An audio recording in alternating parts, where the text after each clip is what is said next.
Quizá el fin del mundo comenzó hace 22 años en un lejano lugar llamado Chernóbil. Esa idea me obsesiona desde hace unos meses. Nos hemos documentado, hemos acudido a informaciones que permanecían bajo el secreto detrás del telón de acero, y ese miedo les aseguro que se ha incrementado exponencialmente. Da la sensación de que quizá el punto de no retorno comenzó precisamente aquella madrugada. Hoy ya nadie cree, o casi nadie, en profecías o mensajes agoreros. El fin del mundo se nos representa de otra forma. Por ejemplo, observando los informativos. Las noticias son muy claras: cambio climático, desaparición de muchas especies, agujero de ozono, sequía, hambruna, terremotos. Ese es el nuevo temor. Da la impresión de que nuestro viejo y querido planeta azul sufre, y en parte sufre por lo que hemos hecho de él. Aquella noche se liberó sobre la atmósfera una cantidad monstruosa de energía, 500 veces superior a lo que devastó Hiroshima o Nagasaki. Y como nunca antes había ocurrido, no sabemos qué pasará. Hablamos de partículas, hablamos de fuerzas mágicas que se mantendrán ahí durante 24.000 años. Y la gran pregunta, el gran temor es si eso tiene que ver con lo que está ocurriendo en nuestro mundo, con las nuevas enfermedades y con un sinfín de terrores. Yo no quiero alarmar a nadie, tampoco quiero hacer un programa sobre las ventajas o inconvenientes de lo nuclear. Voy mucho más allá. Chernóbil es una gran tragedia. Y como gran tragedia, quizá la mayor del siglo XX, que fue silenciada, van a conocer a héroes y van a conocer a demonios. Es momento de comenzar en el preciso instante en que todo empezó a ir mal. Chernóbil, en algún punto de Ucrania, 26 de abril, 1 de la madrugada, 23 minutos, 58 segundos.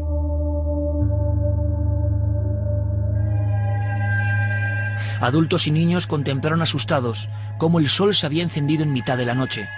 Se protegieron los rostros y notaron el impacto de lo que parecían ser gotas de lluvia. Extendieron sus manos para sentir el agua, pero el aire estaba seco y caliente. La garganta picaba y los ojos lloraban. En aquel instante desconocían que los pequeños impactos que recorrían su cuerpo eran el paso invisible de millones de partículas subatómicas atravesando piel y órganos.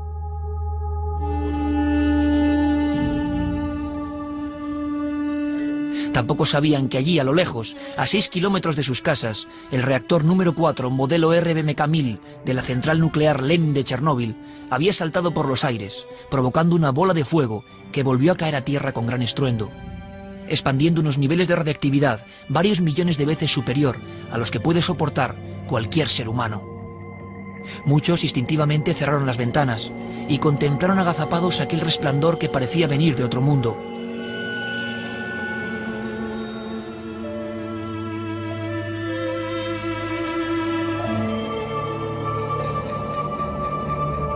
En algunas aldeas que hoy ya no existen, los más ancianos hablaban del fin de los tiempos y aseguraban que lo dictado por la Biblia se estaba cumpliendo paso a paso, mientras rezaban frente a sus iconos, bajo aquella luz pura del confín del universo.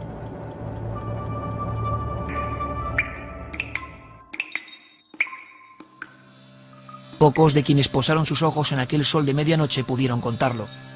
El legado de la estrella de la muerte, lanzado durante unos segundos eternos al aire, con forma de bola aplastada, 7 metros de diámetro y 3 de altura, ya cabalgaba en aquel apartado rincón de Ucrania. Después, como el quinto jinete de la desolación, le seguía una nube radiactiva de 6 kilómetros de alto, una nube que fue visible desde el mismo aeropuerto de Moscú.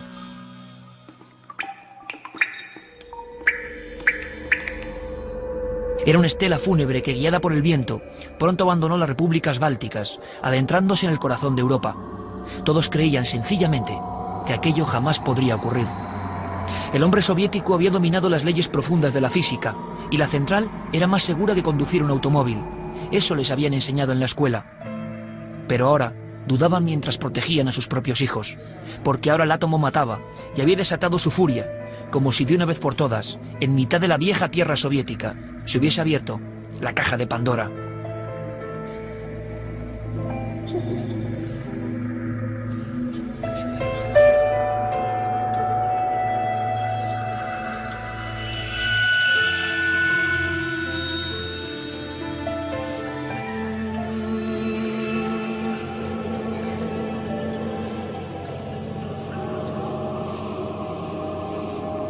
Hubo algunos valientes que tomaron sus bicicletas y se aproximaron un poco.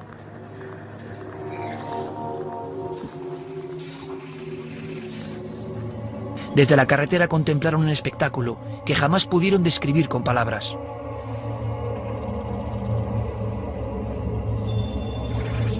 Una luz cegadora lo cubría todo, manando de aquella boca ardiente, abierta como las fauces de un monstruo. Y había algo hipnótico en aquel resplandor, imantaba por su grandiosidad, pero guardaba algo macabro bajo su aspecto.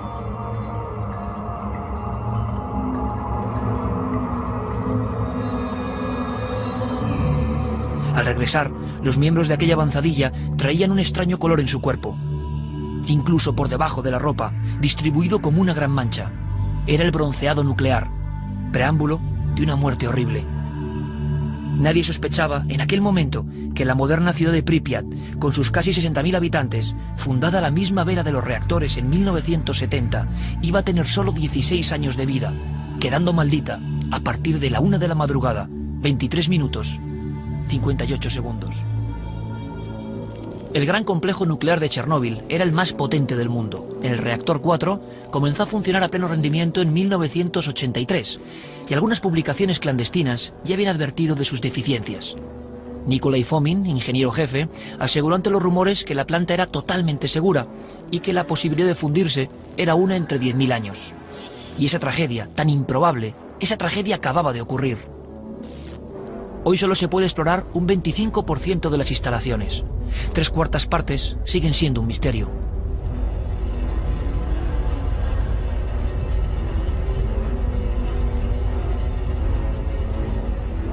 Bajo un gran sarcófago, construido de forma heroica por más de medio millón de voluntarios, continúa latiendo el demonio viscoso de toneladas de sustancias tóxicas latentes, que siguen uniéndose, generando fusiones y procesos energéticos jamás vistos por el hombre.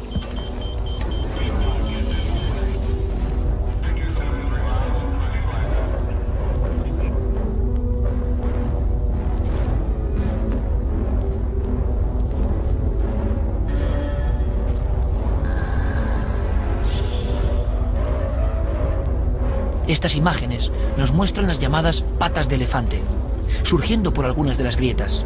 Son formaciones de ese plasma letal, capaz de contaminar el mundo si algún día fuese liberado de esta cárcel de hormigón. La nube radiactiva se fue desplazando al este y después al norte. En un momento dado, se dividió en pétalos de una siniestra rosa de los vientos, y toda Europa estuvo en su punto de mira. El primero en detectarla, fuera de la Unión Soviética, es un soldado finlandés. Estaba en un solitario puesto fronterizo. Casi al mismo tiempo, en la central nuclear de Forsmark, en Suecia, los detectores de la entrada pitan y llegan a un nivel preocupante al detectar altas dosis de radiactividad en las botas de un operario. En un principio, y analizando las direcciones del viento, Ben Hellman, inspector de seguridad de la planta, cree que aquella misma mañana el Reino Unido ha sufrido algún tipo de ataque nuclear. 20 minutos más tarde, se confirma que el problema llega desde algún punto de la antigua Unión Soviética. Llaman a las autoridades oficiales y allí contestan con evasivas. Aseguran no saber nada, preguntan por Chernóbil y vuelven a responder con silencio. En aquel momento, llevaban 10 horas luchando contra el núcleo ardiente, pero siempre, según sus palabras, no querían extender el pánico. Temían el pánico más que la propia radiación. Quizá por eso no se había ordenado la evacuación inmediata de poblaciones como Pripyat, que seguían viviendo con los parques llenos de niños bajo una invisible y constante lluvia atómica. Y ese día fue un brillante día de primavera, un sábado. Aunque trabajaba, mi colega tenía un marido bombero. Vino esa mañana y nos contó que algo había ocurrido en la estación de Chernóbil, pues le habían llamado por la noche.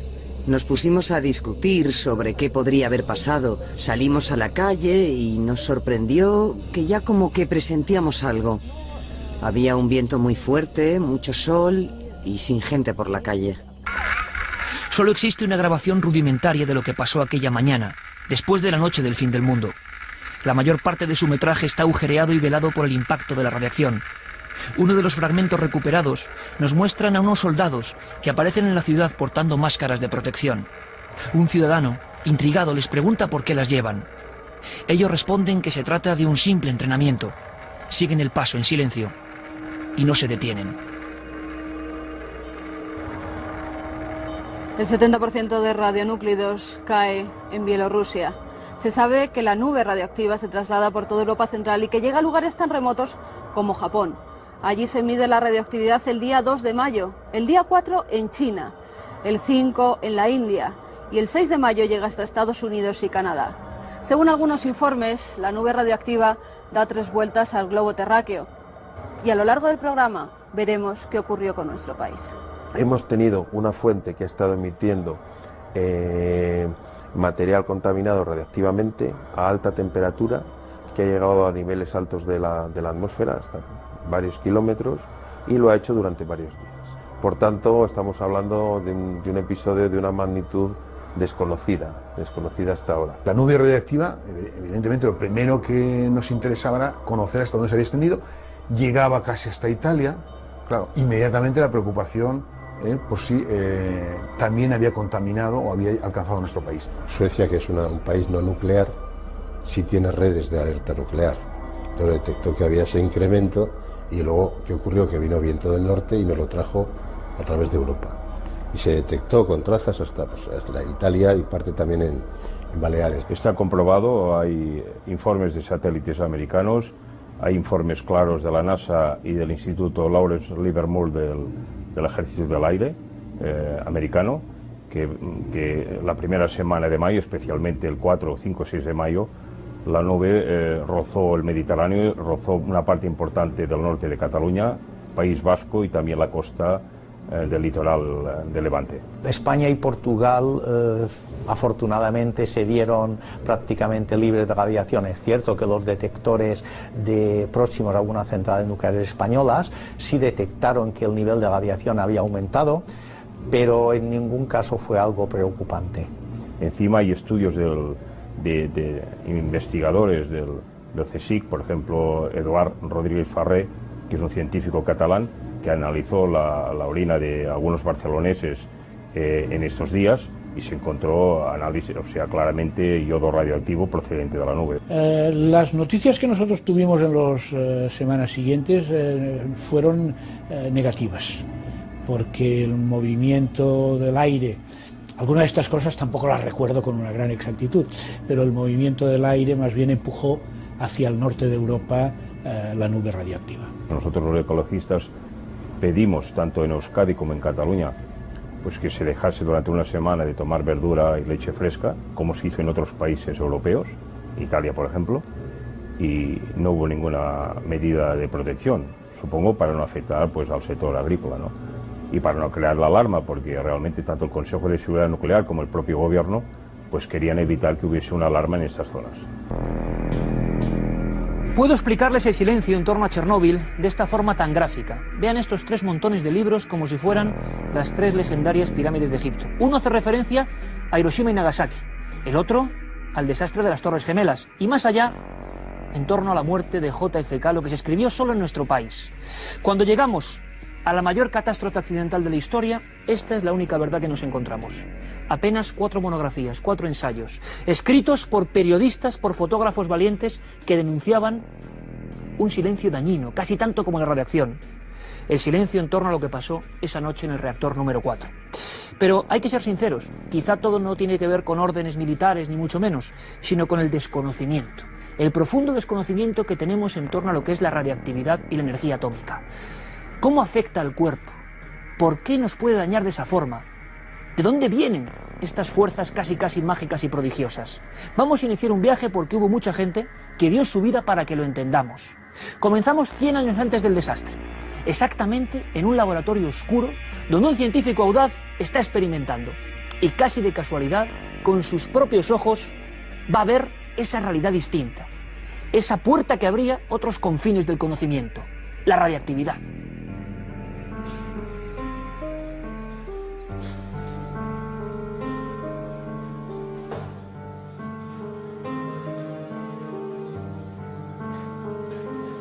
Todo comienza en el gabinete del doctor Wilhelm Röntgen la noche del 8 de noviembre de 1895.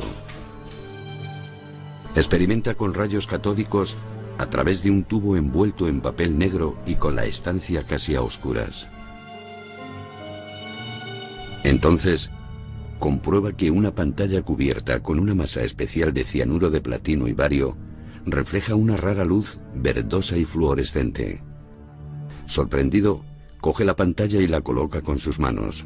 La luz se hace más intensa, atraviesa su brazo y entonces puede ver a través de ella sus huesos, su propio esqueleto. Es el primer humano que asiste a esa extraña visión de lo invisible. Roentgen deduce que es una radiación desconocida para el hombre. Prueba a colocar un libro de 1000 páginas y certifica que aquella luminiscencia lo atraviesa todo, mostrando las entrañas de la materia. Después, realizará la primera placa fotográfica retratando la palma de la mano de su esposa con un compás. Asombrado, llama a esta fuerza capaz de mostrar la cara oculta de la materia rayos incógnita, o lo que es lo mismo, rayos X. El primer paso hacia esta nueva dimensión de la realidad estaba dado, y Roentgen recibiría posteriormente el Premio Nobel de Física.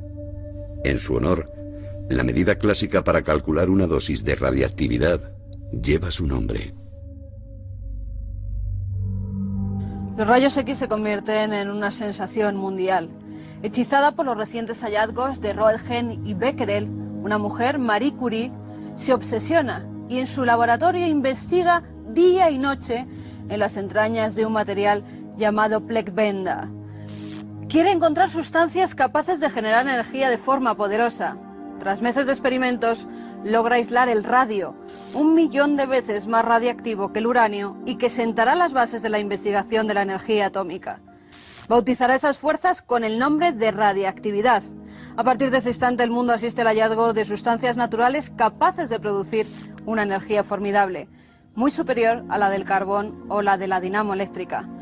Algunos científicos hablaron de algo temible que podía cambiar el mundo, y en cierta forma tenían razón. En aquellos primeros tiempos incluso las marcas cosméticas utilizaban el reclamo comercial de producto radioactivo. Así creían que iban a vender más. Se intuía que el radio podía eliminar tejidos enfermos y sanar las células de la piel. Incluso se puso de moda un tratamiento ocular con unas dosis que hoy serían inconcebibles, al tiempo que surgían decenas de marcas de agua irradiada. Pronto descubrieron los Curie que la quemadura por radio excesivo dejaba cicatrices eternas, grises y muy dolorosas. Poco después los medios de comunicación se hicieron eco de la muerte del magnate Eben Byers. Al parecer este hombre consumía 5 botellas de agua irradiada. Se llamaba Radiotor. Murió entre grandes sufrimientos, con muchos dolores y con la mandíbula inferior completamente deshecha. Aquel elemento mostraba poco a poco su cara más nociva. Antes de morir aseguró que la radioactividad en manos criminales sería el gran problema de la raza humana. El 4 de julio de 1934 también Marie Curie fallecía, muy débil.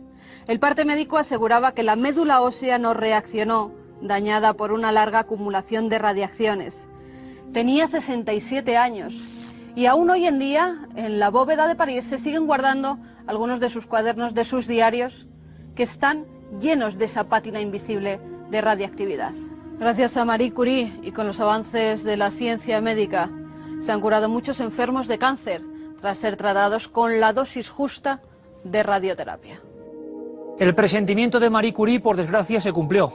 En poco tiempo, la energía nuclear, esa nueva dimensión, se convertía en el arma más poderosa y fabulosa imaginada jamás por el hombre.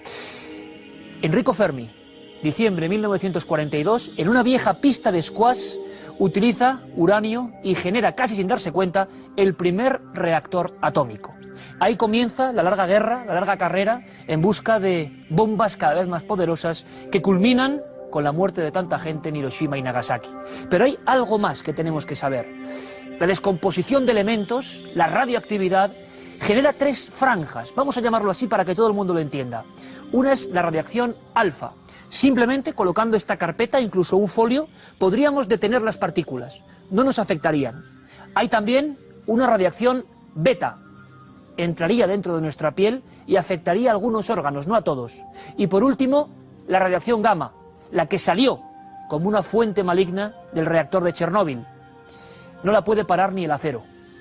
Llegados a este punto, sabiendo qué es la radiactividad, vamos a la sala de control. Abril 1986. ¿Qué pudo pasar allí adentro? ¿Qué ocurrió? Esta es la cadena de hechos de una tragedia de consecuencias impredecibles. ¿Qué pasó en la noche de Chernóbil dentro del reactor 4? Hoy, 22 años después de la catástrofe, coexisten 110 versiones de lo que ocurrió realmente aquella noche. Es seguro que nunca sabremos la verdad. Algunas instituciones no gubernamentales denuncian la desaparición tras la caída del muro de Berlín de miles de expedientes y documentos relativos a las responsabilidades y negligencias ocurridas en aquella fatídica madrugada. Al parecer, aquella noche maldita se iba a efectuar un experimento de seguridad. Consistía en aprovechar el movimiento de rotación de los alternadores con el sistema al mínimo rendimiento para comprobar cuánta electricidad se podía generar en esos instantes. El corazón de la central es un núcleo del reactor tipo soviético RBMK-1000, un cilindro robusto de 14 metros de diámetro y 7 de altura. Por dentro está lleno de barras de grafito. Dentro de cada una de ellas hay un canal por donde circula el combustible nuclear. Aquella noche había 200 toneladas de dióxido de uranio, prácticamente el límite máximo de una sustancia que al chocar sus átomos libera una colosal fuerza energética, a modo de explosiones, que es capaz de convertirse en calor y transformarse en electricidad. Los operarios, confiados en la seguridad de su sistema, con la certeza de que el reactor era tan seguro que podía haberse levantado en mitad de la Plaza Roja, cometen una cadena de errores jamás explicada. Pero luego además tenían tal concepto de decir, vamos a ser los primeros, tenemos que ganar a estos americanos, tenemos que ganar al mundo occidental, que en esta experiencia que estaban haciendo, pues estaban haciendo una experiencia, cosa también nada ortodoxa en la tecnología occidental. Hacer una experiencia, es como hacer una experiencia de lo segura que es la puerta de un avión cuando el avión está a 3.000 metros de altura con 90 pasajeros dentro. Eso no se puede hacer así, eso no se debe hacer así. Pues estaban haciendo una experiencia que tenían que haber hecho 3 años antes y que por ganar tiempo habían ido posponiéndolo y llegó en este momento. No sé si nunca has estado en la sala de control de una central nuclear. La sala de esto desde una tertulia de café es fácil criticar la operación, no, pero te puedo asegurar que es un tema complicado, con multitud de alarmas, de luces que se encienden, que se apagan, de sonidos, cuando hay un problema, si no hay un problema evidentemente no. Por tanto, necesitas tener operadores muy bien formados, muy disciplinados. Yo creo que en Occidente esto se ha conseguido, la prueba es que no ha habido problemas, salvo algunos muy significativos.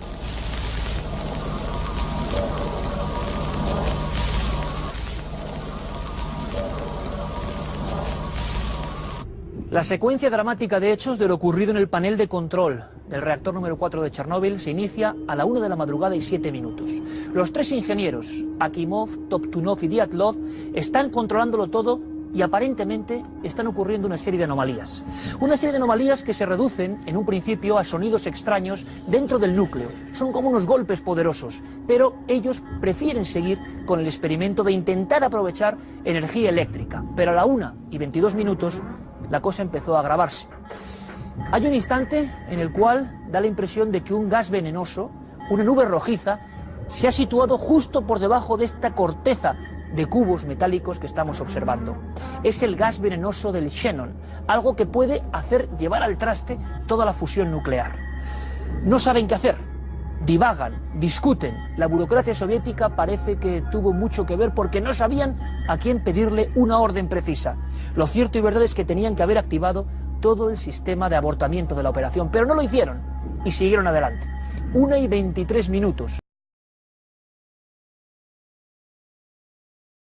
El miedo, el temor y la inquietud ordenan intentar bajar el sistema de barras de grafito. El objetivo, disminuir la energía que allí dentro sigue formándose en una reacción casi desconocida. Los niveles de temperatura están al máximo y esas barras de grafito tienen la propiedad de absorber energía y por lo tanto graduar el nivel.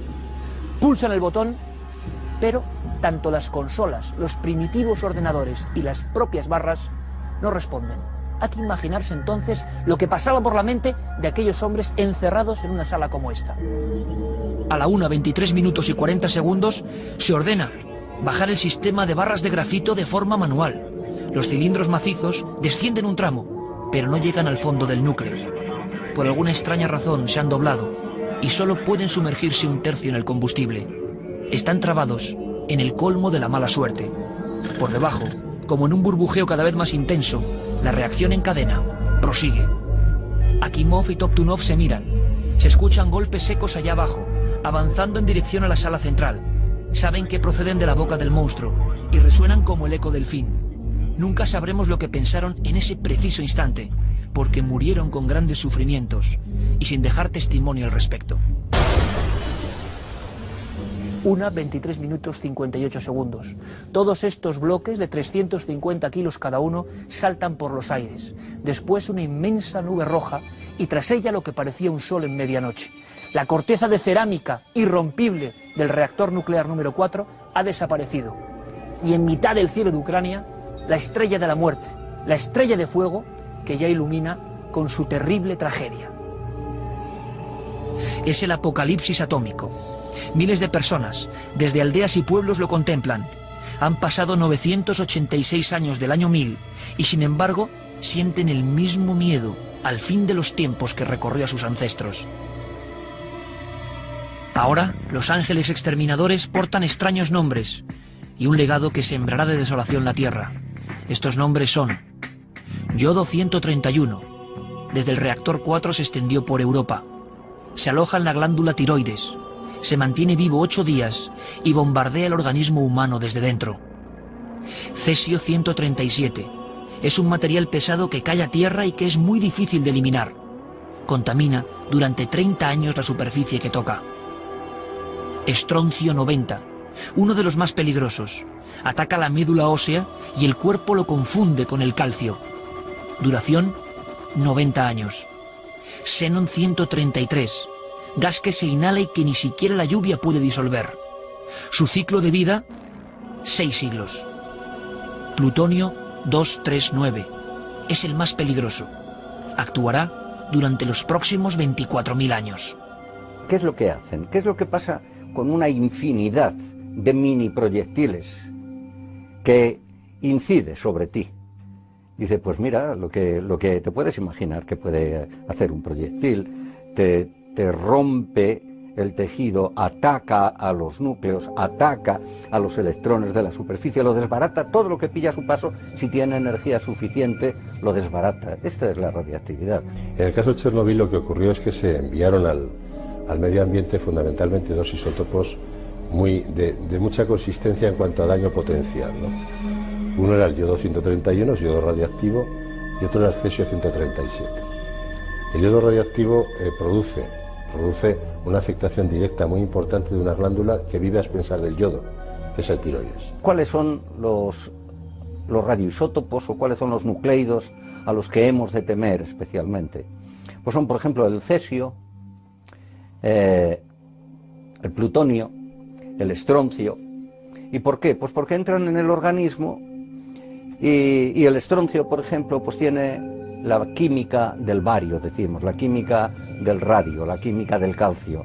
Son químicamente indistinguibles, lo cual quiere decir que sigue la trayectoria que seguiría un átomo de calcio que tú ingirieras en tu organismo, que de hecho ingieres cuando te comes un melocotón o lo que sea, y entonces eso es teófilo, decimos, va a la cabeza de los huesos. Y como es radiactivo, además empieza a emitir, una vez que se ha aposentado en el hueso en cuestión, empieza a emitir esa radiación, y sostenidamente y durante mucho tiempo, aquel daño puede devenir canceroso. La central, como una ciudad desactivada, queda a oscuras. Directivos, ingenieros y operarios corren por los angostos pasillos sin ver nada. A veces se topan con sustancias viscosas que han roto las compuertas y vapores que les hacen retroceder. Anegado, en una de esas oleadas, bajo los escombros de una pared, envuelto para siempre en las partículas que son el misterio mismo de la materia, quedará atrapado el joven operario Valery Yodenchuk. Nadie pudo rescatarlo. La tumba, que visitarán sus descendientes, será el sarcófago construido sobre la grieta de la central nuclear de Chernóbil. Cuando los supervivientes del primer impacto llegan al exterior, se sienten mareados, vomitan y sus pieles aparecen oscurecidas.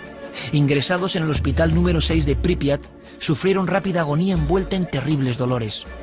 Algunos tenían los órganos prácticamente disueltos. Entre ellos, bomberos que impotentes intentaban combatir las llamas sin saber que aquel fuego era diferente a todo lo concebido. Ahora, todo era un puzzle de miles de piezas de grafito ardiente con combustible radiactivo adherido, formando cientos de pequeños incendios tóxicos. Nadie vivo, ni siquiera en Hiroshima, había estado tan cerca del epicentro de una fusión nuclear. Otro compañero, del que solo ha quedado constancia en la historia con 2 iniciales, llegó hasta un lateral de la misma boca ardiente del reactor y acercó un primitivo dosímetro para medir la radiación. El aparato se bloqueó y él, tras sentir un gran calor, se desvaneció al instante. Aquel lugar que pisaban sus botas arrojaba los datos más altos registrados en toda la historia. 30.000 Roentgens por hora, 50 millones de veces más de lo que puede soportar cualquier organismo humano. A pesar de ello, varios retenes siguieron allí exponiendo sus vidas, intentando atajar los diversos focos de fuego natural que amenazaban los otros 3 reactores de la central y que podían desatar la mayor explosión de todos los tiempos. Muchos, en un alarde propio de la mentalidad soviética, dieron su vida, sabiendo que aquellos eran sus últimos minutos. Y sobre todo también recuerdo las imágenes de ese monstruo, ¿verdad? Como una especie de máquina infernal con operarios trabajando allí sin la protección necesaria. O sea, ¿cómo es posible que haya gente tan ciega, ¿verdad?, que mande a otros seres humanos a morir, ¿verdad?, y que ellos además acepten casi suicidarse por supuestamente salvar a otros, ¿no? Fueron héroes y fueron víctimas. Desde luego, los equipos que actuaron, sobre todo en los primeros momentos, tienen un mérito extraordinario porque salvaron la vida a muchísimas personas y de hecho el número de víctimas que hay aceptado oficialmente no es mayor, ha sido por el comportamiento heroico de los llamados liquidadores, médicos, bomberos, personal militar que actúa en aquellos momentos, que algunos sabían que la probabilidad de morir era muy importante y no obstante cumplieron con su deber. Es decir, tenemos una deuda de gratitud con estas personas. Mi mayor admiración, mi mayor admiración porque fue todo voluntariamente, es que se ven, hay fotografías de ellos cómo van, prácticamente es que llevan un mono blanco como el que llevan aquí para fumigar el trigo, o sea, es decir, pobre gente, y lo sabían, o sea, no se puede llamar a engaño, todos lo sabían, que iban allí a freírse, o sea, a desaparecer, pero bueno, nuestra admiración para ella. Nadie sabe qué hacer con las primeras víctimas. Alguien en mitad de la noche da la orden de solicitar contenedores de zinc. Esas serán las primeras fosas comunes de los irradiados de Chernóbil. Sepulturas futuristas enterradas casi en la clandestinidad y a varios metros de la superficie. Uno de los ingenieros que se libró de la muerte llamó a Kiev y a Moscú. Aseguró al buceante que el reactor había volado por los aires, que el techo se había convertido en un gigantesco boquete ondulado que estaba vomitando toneladas de combustible. Nadie le creyó. Otro compañero, Valery Shashoniok, salió tambaleándose y con el 80% del cuerpo quemado. Por temor a esa radioactividad, los operarios de la ambulancia lo enterraron deprisa, en una solitaria aldea. Jamás tuvo un funeral. Estas imágenes del hospital número 6, registradas en grabación militar, son un documento estremecedor. Un documento que nos muestra lo que de verdad ocurrió, lo que se quiso ocultar. Estos son, aquí los tienen, los cuerpos de los primeros irradiados. Este es su estado. Esta es la verdad.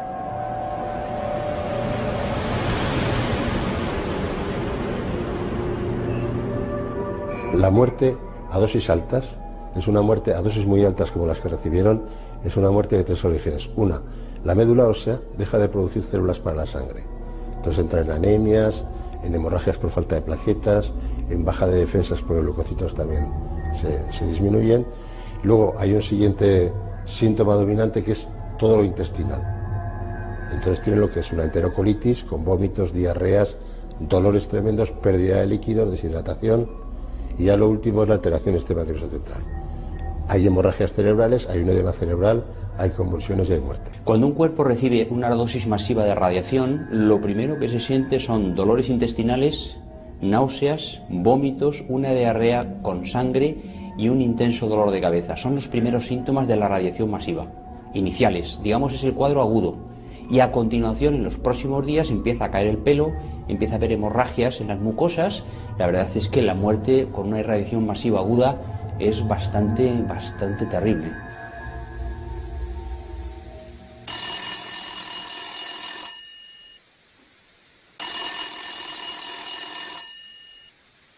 A las 4:30 de la madrugada de aquel 26 de abril, suena el teléfono en el humilde apartamento de Igor Kostin, fotógrafo oficial de la agencia Novosti.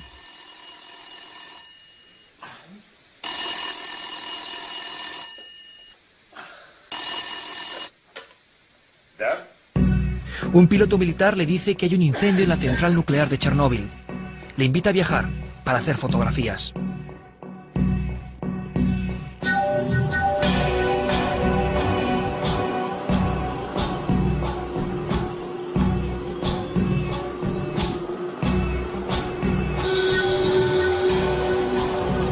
Al mediodía, sobre un Mi-8 del ejército soviético, Kostin mira por el ventanuco y enfoca su teleobjetivo.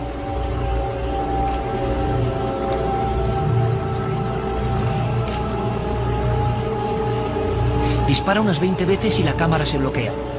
Luego observa en silencio a los pilotos. Nadie habla. Están asistiendo a algo imposible. La losa de hormigón de 3000 toneladas ha volado por los aires. Todo es un mar de escombros y entre ellos, varado en mitad de las ruinas, centellea el núcleo en el fondo de un agujero. Un agujero que a Kostin le recuerda de inmediato a una gran tumba. Después, todos sienten un gran mareo. El aire dentro de la cabina se vuelve denso. Desconocen que flotan sobre un embudo de aire que proyecta en vertical 1800 Roentgen hacia las alturas.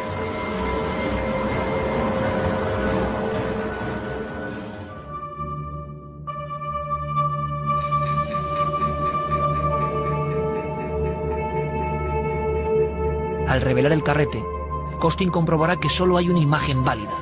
Las demás están negras, envueltas de una película sombría que él jamás había visto en 30 años de profesión.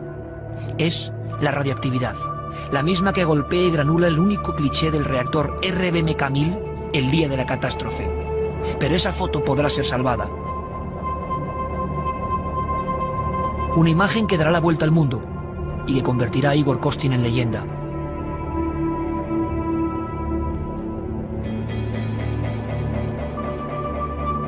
Cuando me acerqué por primera vez, me sorprendió encontrarme con un silencio absoluto. Tenía la sensación de encontrarme en un cementerio, y no dentro del helicóptero. Miré abajo, donde se veía un agujero enorme, impresionante. Se percibía un silencio absoluto. Parecía que estaba en un cementerio. Tiempo después, ese mismo helicóptero, sin el fotógrafo en su interior, sufre un desvanecimiento similar, quizá provocado por la radiactividad. Tras perder el control, choca con una de las grúas y se precipita al vacío del núcleo atómico. Esta es la imagen que el fotógrafo les tomó justo antes de ascender, testimonio de unos héroes que efectuaron cientos de vuelos arrojando sacos de arena y boro para tapar la boca ardiente, esa boca que al final, de forma profética, sería la tumba de todos ellos, tal y como Kostin la imaginó al encontrarse con ella por primera vez.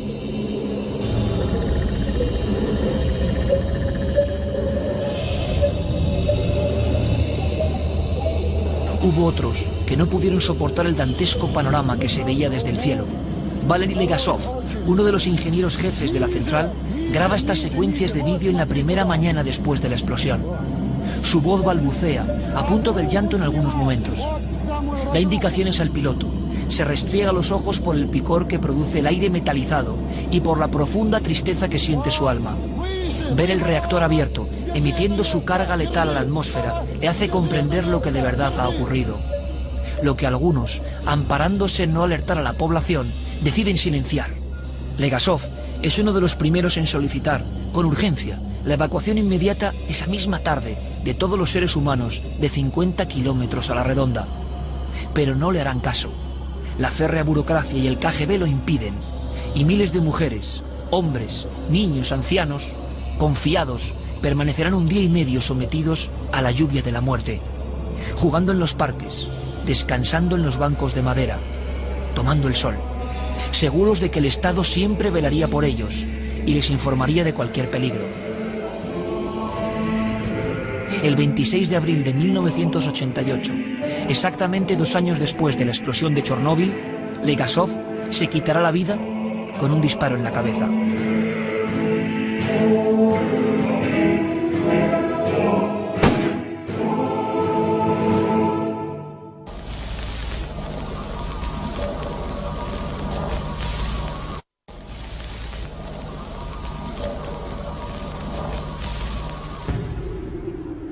La situación dentro del techo del reactor número 4 de Chernóbil era catastrófica. Aquel suelo era tan negro como la misma muerte. ¿Cómo se podía atajar aquella tragedia? ¿Cómo tapar aquella boca negra que parecía una tumba? Se intentaron muchas cosas. La primera, emplear artefactos de este tipo. Proyectos que habían intentado idearse por ingenieros para la exploración lunar por parte de los soviéticos. Robots inteligentes que podrían recoger muestras de grafito radiactivo y arrojarlo al fondo de aquella especie de fosa común. Sin embargo, ocurrió algo asombroso y nos queda testimonio, entre otros, por el valiente fotógrafo Igor Kostin. Aquellos robots y otros enviados por Japón llegaban a esa zona del reactor 4 y de repente, quizá por influencia de la reactividad, se volvían completamente locos. Se descoordinaban y la inmensa mayoría acababan arrojándose al vacío por la última parte del techo invadido por energía nuclear. Nadie lo entendía, pero se hizo imposible la maniobra de intentar taponar aquella grieta en mitad de la central. ¿Qué podía pasar entonces? Los gerifaltes de la Unión Soviética llegaron a una conclusión rápida y directa. ¿Qué nos sobran? Hombres. Y comenzó la era de los robots biológicos. Se pasó de la tecnología punta a lo que van a ver. Auténticos mandiles de plomo. Máscaras llamadas pétalos de flor o morros de cerdo por las heridas que causaban en la boca y la forma que tenían. Y 700.000 personas. Campesinos y militares. Algunos quizás sabían lo que se iban a encontrar. Otros, desconociendo su suerte, caminaban hacia una muerte segura. A día de hoy, a pesar de que los recordamos, solo quedan algunos monumentos que poca gente visita. Y algunos de esos monumentos esparcidos por la zona muerta les aseguro que impresionan. Por ejemplo, una forma humana crucificada en mitad de un hongo nuclear. Nuestro recuerdo y nuestra memoria para aquellas personas que hicieron que este desastre no fuera planetario. Estas son sus imágenes.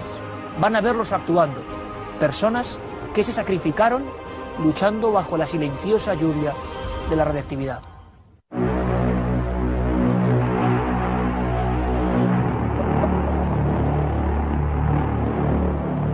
Los rudimentarios trajes de plomo y las máscaras conocidas como morros de cerdo provocaban llagas en la cara y estaban obsoletas. Y esa fue su única defensa. El frágil escudo para adentrarse en lo más profundo del misterio de la radiación. La inmensa mayoría de aquellos hombres no sabían a qué se enfrentaban. Muchos fueron obligados a ser liquidadores, aunque oficialmente jamás se admita. Reclutados quizá en una de las maniobras más atroces de toda la historia.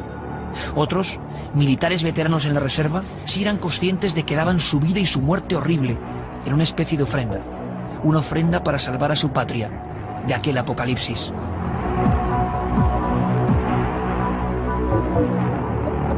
Y actuaron en consecuencia, dando siempre un paso hacia adelante, hasta el final. La misión parecía sencilla: colocarse aquellos trajes de 35 kilos de peso, confeccionados rápidamente utilizando material que cubría las paredes de muchas sedes oficiales, y subir, siempre a toda prisa, corriendo y sin mirar atrás, hacia el mismo techo del reactor 4. Un techo tan negro como la misma muerte. 3 minutos de trabajo, recogiendo aquellos escombros negros y humeantes y lanzándolos al fondo de aquel pozo que parecía aullar, emanando un extraño calor. Ese era su cometido. Así de breve y así de peligroso.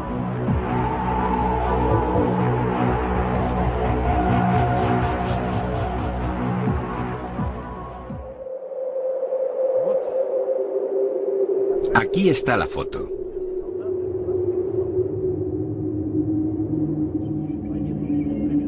Justo cuando los soldados comunes y corrientes, soldados rasos, cortaban con tijeras las hojas de plomo y cubrían sus zonas superior, la del encéfalo, también la médula espinal, los genitales y por la parte de abajo en las botas.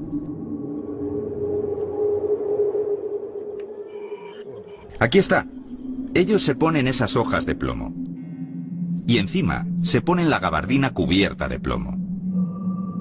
Aquí se puede ver en esta otra foto. Hojas de plomo encima de la cabeza. Hay que decir que este equipamiento pesaba entre unos 35 y 40 kilos. Así salían al tejado. Y el tiempo de permanencia sobre el tejado variaba entre 20 y 40 segundos. Hay que entender que el campo de radiación era tremendo. Les puedo decir que hasta 10.000 Roentgen, cuando la dosis letal es de 500 Roentgen la hora. Les hablaron de un sueldo multiplicado por 6, incluso de un utilitario. Y ellos sonreían felices, imaginando los viajes que harían con sus familias, sin saber quizá que su destino ya estaba marcado. A muchos soldados se les ofreció terminar su servicio militar a cambio de una de esas subidas a la azotea. Una de esas subidas para encontrarse con el uranio y el plutonio. No pocos accedieron. La oferta no parecía mala. 2 largos años envueltos en balas y trincheras en la guerra de Afganistán, o unos pocos minutos bajo la silenciosa presencia de los rayos gamma.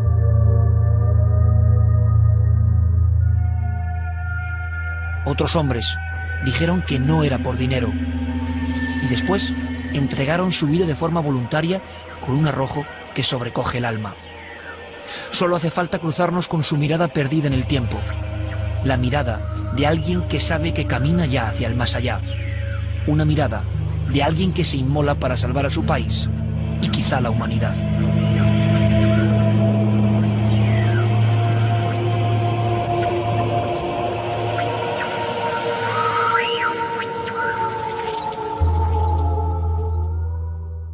¿Eran héroes o eran víctimas? Yo creo que eran las dos cosas.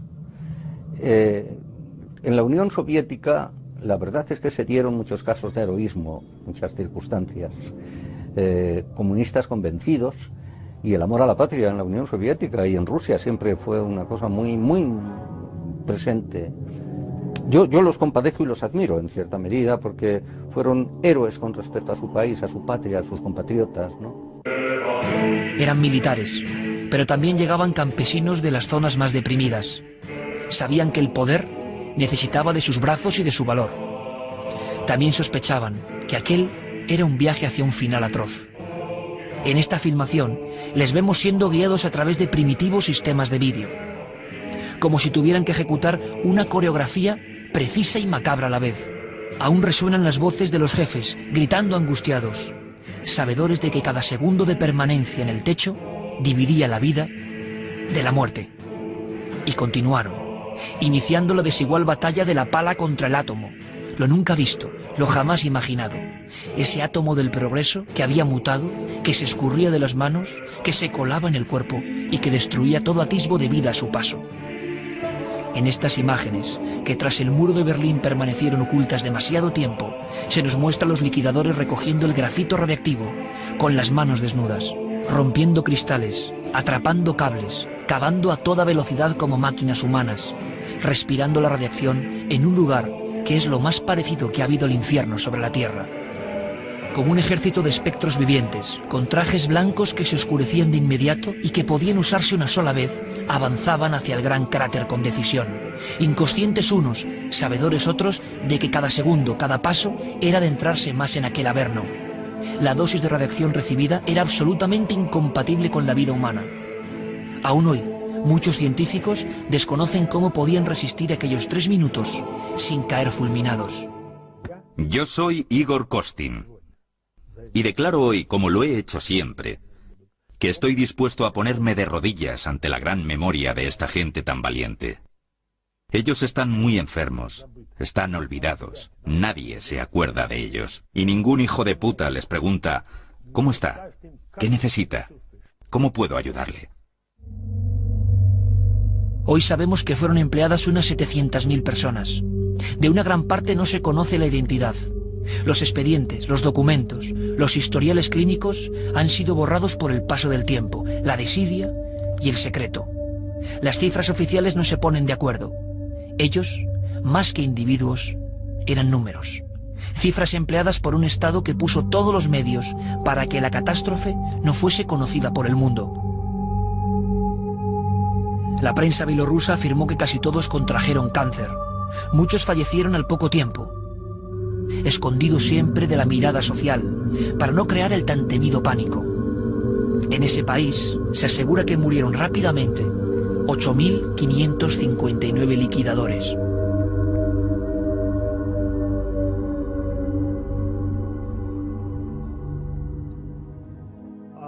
Mirad. Esta es una quemadura producida por radioactividad. Es el pie de un liquidador. Y así tenía todo el cuerpo. Es la cabeza de un señor que trabajaba como guardia, que vio la explosión, se le cayó el gorro al suelo y cuando se lo volvió a poner, se encontró con que la cabeza se le había quedado así, con quemaduras. Este señor ya no vive.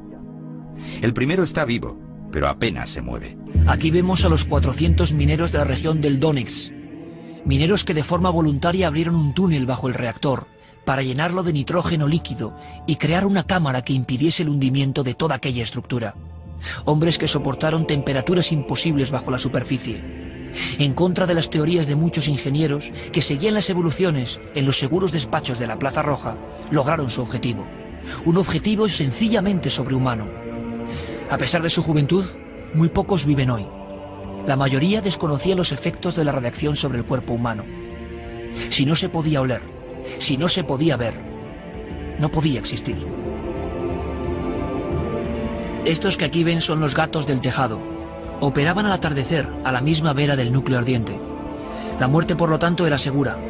Medían la radiación y comprobaban cómo esta no era homogénea, sino que se distribuía de forma caprichosa, como manchas globulares invisibles donde se podían alcanzar los 10.000 Roentgens. Permanecer a 1 metro de estas manchas significaba la remota posibilidad de seguir viviendo. Entrar en su perímetro durante 40 segundos era el camino directo hacia la tumba. Después de esta misión suicida, otros grupos, con este rudimentario mapa creado por compañeros muertos, podían evitarlas y así seguir recogiendo todo el combustible nuclear. En esta gran fosa, hoy siguen los restos recogidos por los liquidadores, con palas y manos. Restos de grafito retorcido que seguirán emitiendo su destello letal durante los próximos 24.000 años.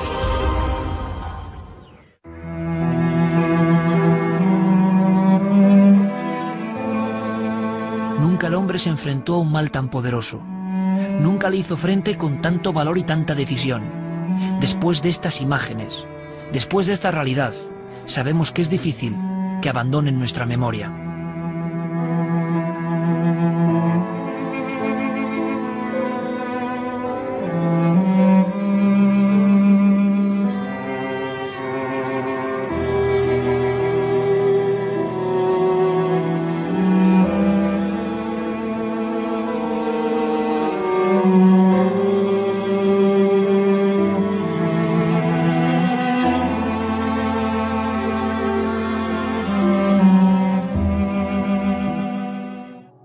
La prestigiosa periodista bielorrusa Svetlana Alexievich publicó algunas obras de denuncia. Incluso algunas de ellas fueron prohibidas. Libros como el que tengo en mis manos narran la historia de uno de esos héroes anónimos y su esposa, Lyudmila Ignatenko. Es la historia de un drama familiar como los muchos que se vivieron en Chernóbil.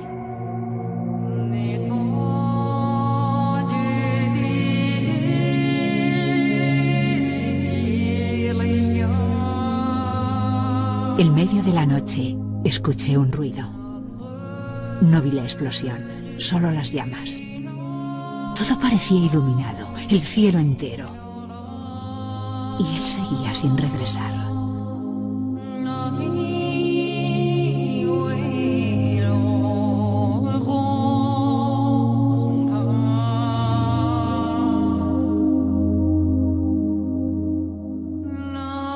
Se fueron para allá sin los trajes de lona, en camisa. Nadie les avisó. Los llamaron a un incendio normal.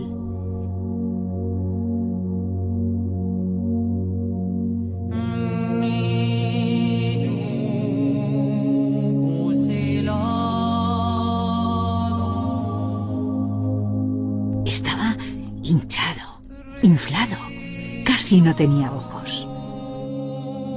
Leche, mucha leche, dijo mi amiga enfermera. Que beba 3 litros al menos.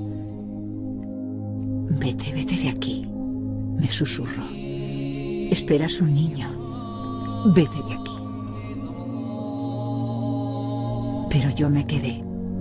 ¿Cómo iba a dejarlo allí? El doctor me dijo que no debía visitarlo más. Me miró fijamente y me dijo con frialdad que aquello ya no era mi marido, sino un objeto altamente radiactivo. Tenía el cuerpo entero deshecho. Todo él era una llaga sanguinolenta. Le levantaba el brazo y el hueso se le movía. Pedazos de pulmón e hígado se le salían por la boca. Yo metía mi mano en una gasa y le sacaba todo aquello. Cada noche.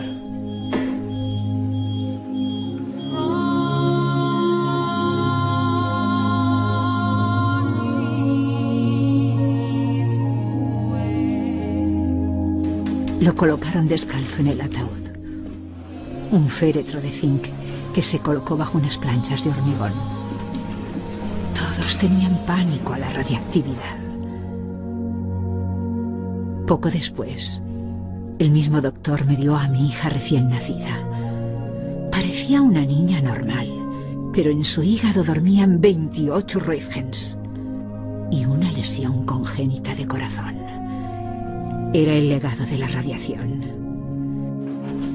A las 4 horas murió y me la trajeron en una cajita de madera. No podía ni llorar.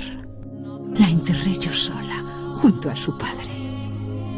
Se llama Natasha, pero ni siquiera hay un nombre en su tumba. Solo queda su alma. Y allí enterré su alma. El alma de una hija de Chernóbil.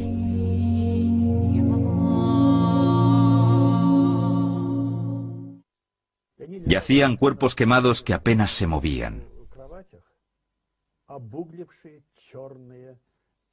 Eran camas especiales, debajo de las cuales salía aire para aliviar el dolor de las quemaduras en alguna medida, para aliviar el sufrimiento. Uno de ellos me pidió un vaso de agua. Se lo di. Cuando me devolvió el vaso, pude apreciar en el cristal un trozo de piel. Era tremendo. ¿Qué más puedo decir? Es una tragedia. Es terrible. Hubo cientos de historias como esta. Historias protagonizadas por unos hombres que lograron con simples delantales de plomo cerrar aquella grieta que amenazaba nuestro mundo. David, con las manos desnudas frente al Goliat vaporoso de esa energía terrible. Con su valor pusieron freno a una catástrofe planetaria sin precedentes. Sin los liquidadores, Ucrania y Bielorrusia serían hoy la zona muerta, y la mitad de la población europea hubiera sido desplazada para siempre de sus hogares. La catástrofe humana y económica sería algo inimaginable.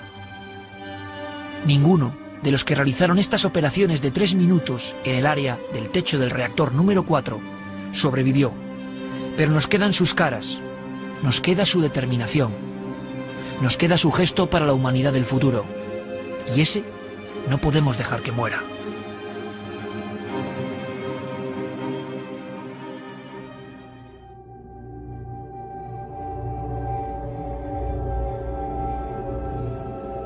Y ahora, con lo que tengo aquí dentro de mi mano, vamos a darle un giro, si cabe, más dramático a esta historia. Y vamos a comenzar haciéndolo con una posible casualidad. Hace tan solo unos días, en los cloisters medievales de Nueva York, del Metropolitan Museum, me encontraba con un libro abierto, el libro del Apocalipsis, escrito por San Juan, año 98, en la isla de Patmos. Es el último libro de la Biblia. Dogma de fe, escritura sagrada. San Juan tiene una serie de visiones nunca bien explicadas, oníricas, pero que seguro que recuerdan cuando les hablo de conceptos como fin del mundo, anticristo, resurrección de los muertos o segunda venida de Jesús. Pues bien, San Juan cuenta más cosas que estaban allí delante de mis ojos en ese libro, que estaba precisamente abierto por una página muy particular, la página en que los ángeles exterminadores terminan con la tierra. Uno de esos ángeles exterminadores, quizá el más terrible, es el tercero. Ese ángel provoca la salida, como si fuera un sol en mitad de la noche, de una estrella de la muerte, una estrella que, según esta profecía de San Juan, caerá de nuevo a la tierra y envenenará las aguas y a las personas. En los viejos grabados y miniados se observa a la gente cayendo por un extraño mal, y en algunos incluso el propio cielo, el aire, es el que arde. Curiosa similitud con lo que pasó en Chernóbil. La gente, en mitad de aquella madrugada terrible, observó una estrella, una esfera achatada que era el núcleo de reacción de la central, elevándose en el aire, estallando como un sol, bajando de nuevo al suelo y a punto de contaminar las aguas. Pero hay más. Y como decía, el secreto se esconde en mi mano. Lo que están viendo es la raíz de una planta amarga. San Juan llamó a esa estrella de la muerte con un nombre muy preciso, quizá para que lo recordásemos. Esa estrella que envenenará el mundo se llama ajenjo. Y el ajenjo, en definitiva, es esto: una planta utilizada en la antigüedad para amargar las aguas. Pero aquí viene lo más terrible, lo que lleva 22 años causando polémica, a favor, en contra. Por ejemplo, profesores como Santiago Vilanova o escritores como Frederick Poole lo han llevado a su primera página en los libros. Y es que Chernóbil, en ucraniano, significa precisamente ajenjo. ¿Será por lo tanto real la profecía del tercer ángel exterminador? ¿Era lo que se vio en Chernóbil en mitad del 26 de abril del 86 la estrella del ajenjo? ¿La estrella del fin del mundo? Todos conocen las palabras de la Biblia de San Juan, autor del libro del Apocalipsis. Y el tercer ángel llegó y cayó del cielo una estrella ardiente como una luz, y esa estrella es ajenjo, y cayó sobre la tercera parte de las aguas y tierras, y fueron estas aguas amargas, y mucha gente murió por ese agua amarga. La traducción pues sí que tiene mucho que ver con lo que había pasado y que fue como que él lo predijo, ¿no? El evento negro para la historia de Ucrania.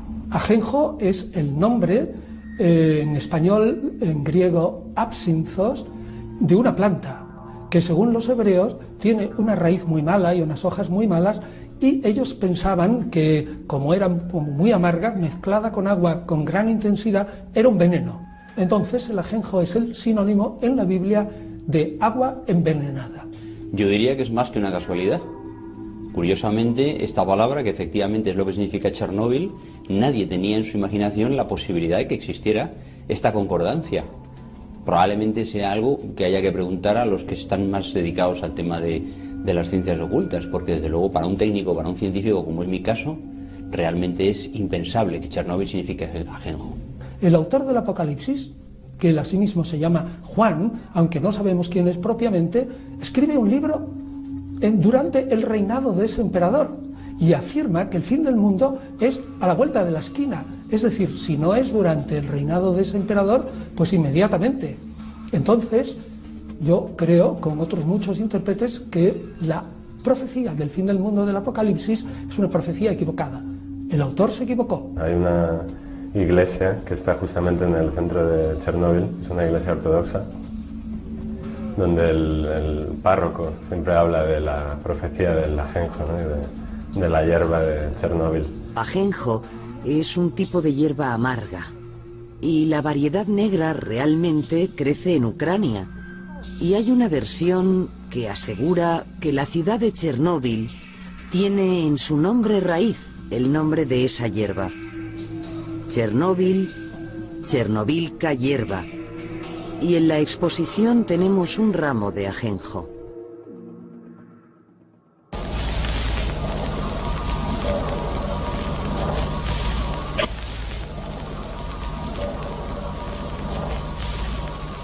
En la mañana del 27 de abril, después de que la población permaneciese más de 30 horas sometida a una monstruosa cantidad de radiación, 1.200 autobuses y 300 camiones aguardan en la calle central de Pripyat. En ese momento ya hay gente muy enferma, pero el silencio sigue siendo la consigna. El resto del mundo desconocía que más de 150.000 personas del área conocida como zona de exclusión iban a comenzar su penoso éxodo. Y yo sí que me acuerdo muchísimo de que, bueno, pues incluso en mi familia, pues mi tía fue con su niña pequeña, fue a coger un tren. En el tren no cabía ya nadie por la cantidad de gente que intentaba huir con los niños pequeños donde podía.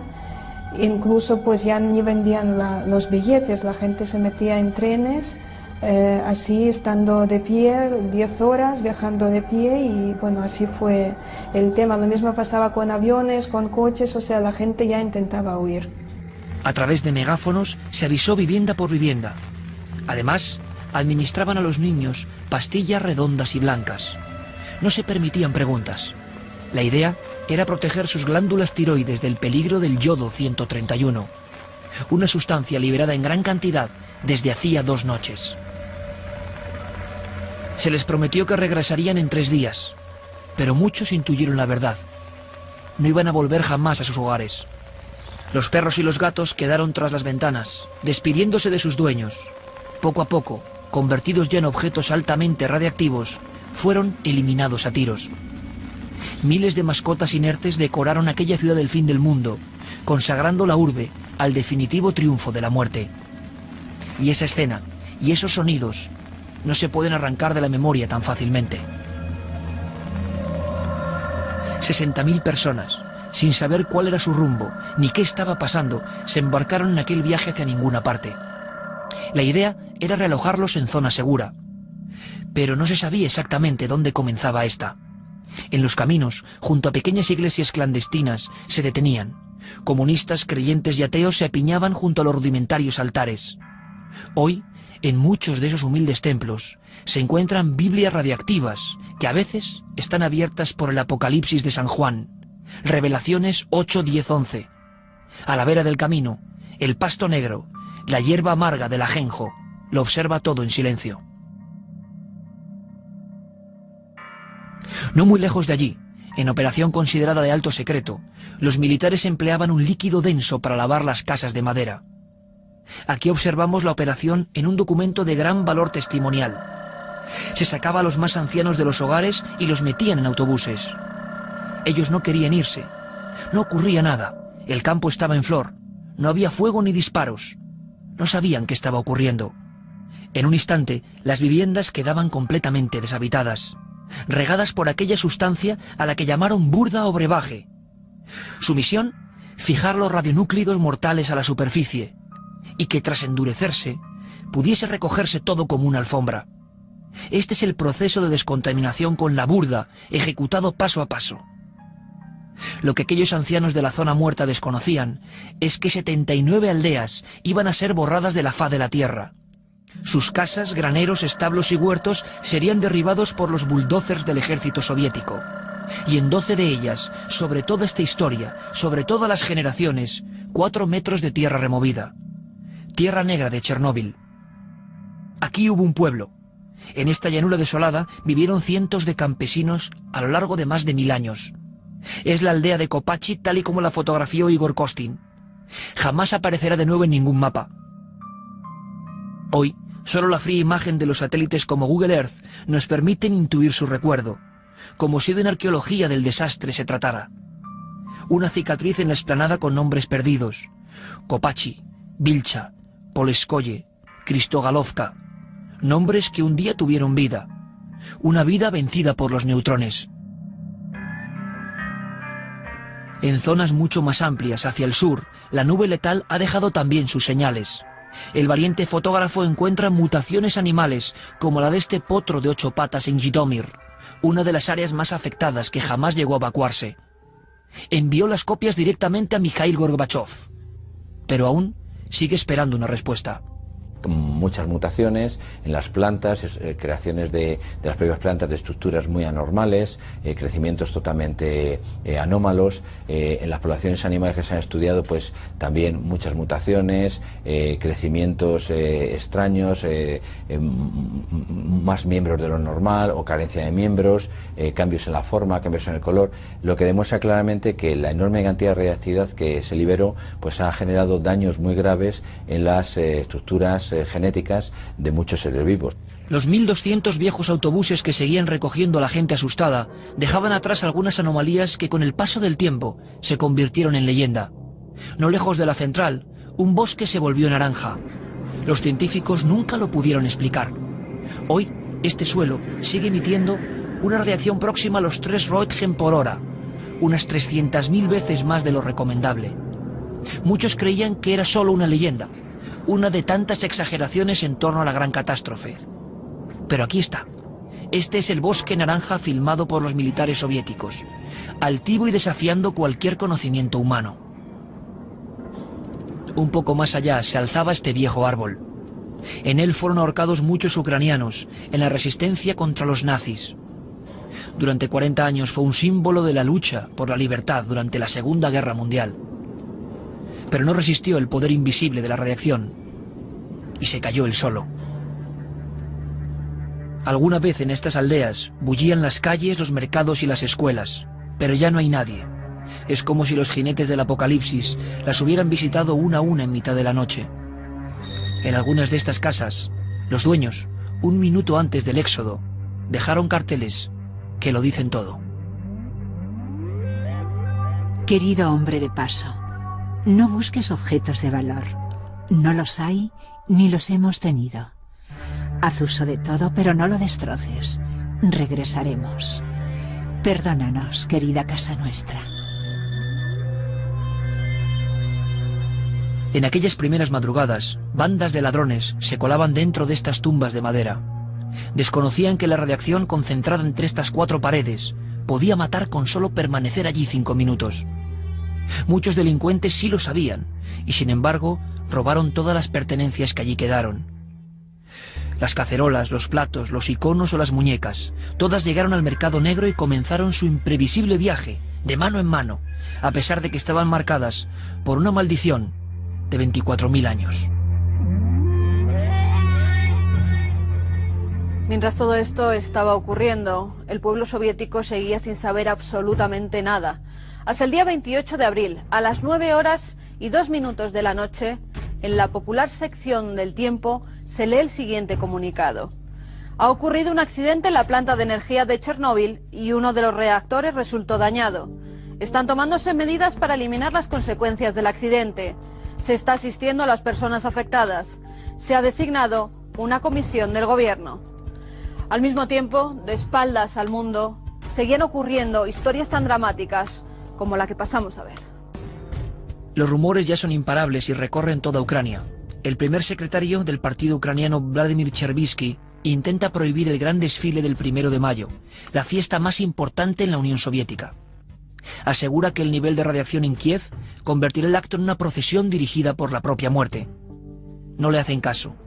La consigna sigue siendo la misma: que no cunda el pánico. 1 millón de personas, muchas de ellas niños de muy corta edad, toman las calles. Tiempo después, Chervisky se suicidó. Mirad, esta es una carta secreta. Totalmente secreta. Con fecha del 27 de junio de 1986. Digamos, unos 2 meses y medio después de la catástrofe. En este documento secreto pone: sobre reforzamiento del régimen de secretismo acerca de los trabajos de liquidación en la central. Punto 4. Mantener el secreto. No dar ninguna información sobre la catástrofe. Mantener el secreto. No dar ninguna información sobre los resultados del tratamiento. Punto 3. Mantener el secreto. No dar ninguna información sobre el nivel de la contaminación radioactiva del personal que participa en los trabajos de liquidación de la catástrofe en la central. Lo firma apellido Sulchenko, jefe de la delegación 111, dirección principal del Ministerio de Sanidad de la URSS. Recuerdo una visita a Moscú. Tuve un encuentro con Sergei Losev, que era miembro del Politburó y presidente de la agencia TASS, poderosísima agencia de información, y hablamos de Chernobyl. Y me dijo, hay que evitar que la proyección emocional de la realidad genere una realidad de alarmas incontroladas. Concretamente me enteré de la noticia al aterrizar en Frankfurt, porque nos llamaron desde el ministerio y nos lo comunicaron. Fue algo curioso en el sentido de que como que estábamos en Frankfurt, y Frankfurt está mucho más cerca de Chernóbil de lo que lo está Madrid, había una cierta alarma en el propio aeropuerto, hasta el punto de que en algún momento nos dijeron cuanto antes volváis a emprender el vuelo hacia Madrid, mejor, porque aquí igual llega un momento en que hay que hacer alguna evacuación o alguna... Es decir, que la primera impresión fue de una cierta alarma. La noticia nos llegó como a todo el mundo, tarde, porque a España yo creo que llegó como 4 o 5 días después de que se hubieran producido los hechos, ¿no? Hubo ahí un cerrojazo informativo de mucho calibre y la verdad es que fue un suceso que a todos nos alarmó, pero creo que nos enteramos realmente de lo que era, de la trascendencia que tenía cuando había pasado un cierto tiempo. Estaba todo muy teñido por lo político. ¿Por qué lo digo? Estaba teñido por lo político porque el incidente se había producido en la Unión Soviética.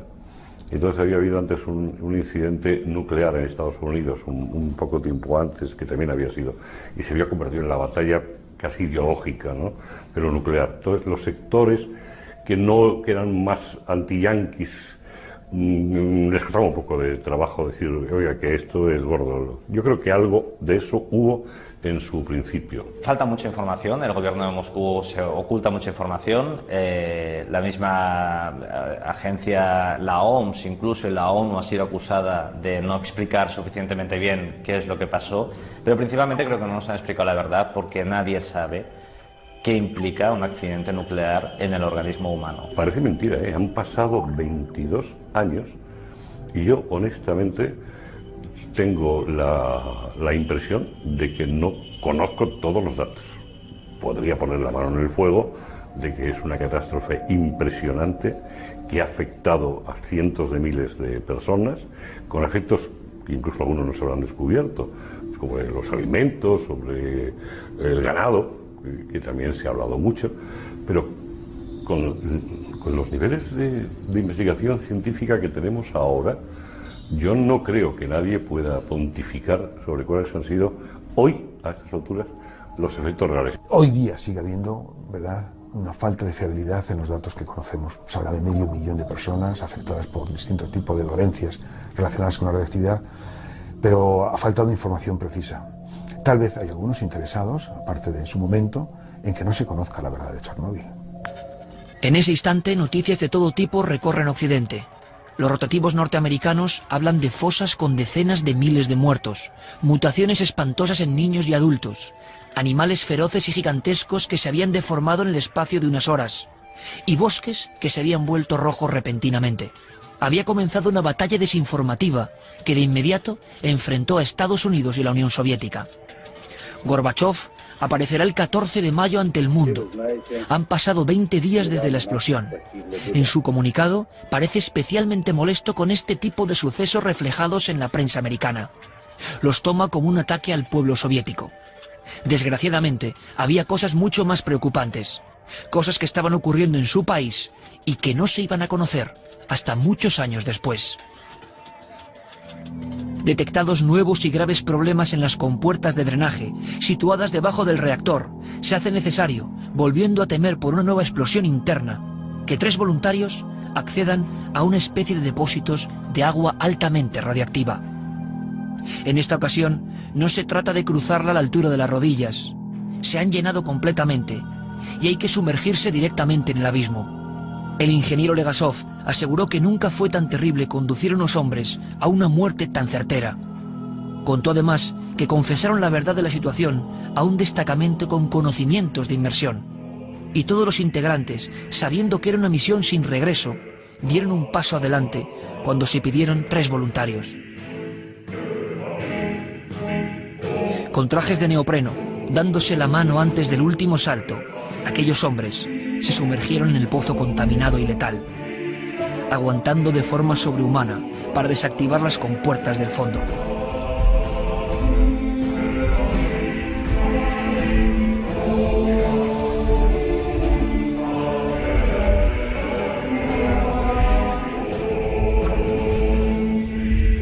Y Legasov, hasta su último instante, en mitad de las imágenes de la tragedia que se le repetían el día que decidió poner fin a su vida, recordó con nitidez la decisión, el arrojo y la mirada de las personas más valientes que jamás pudo conocer. Un ejemplo de lo más noble del género humano, una hazaña que merecía algo más que el silencio.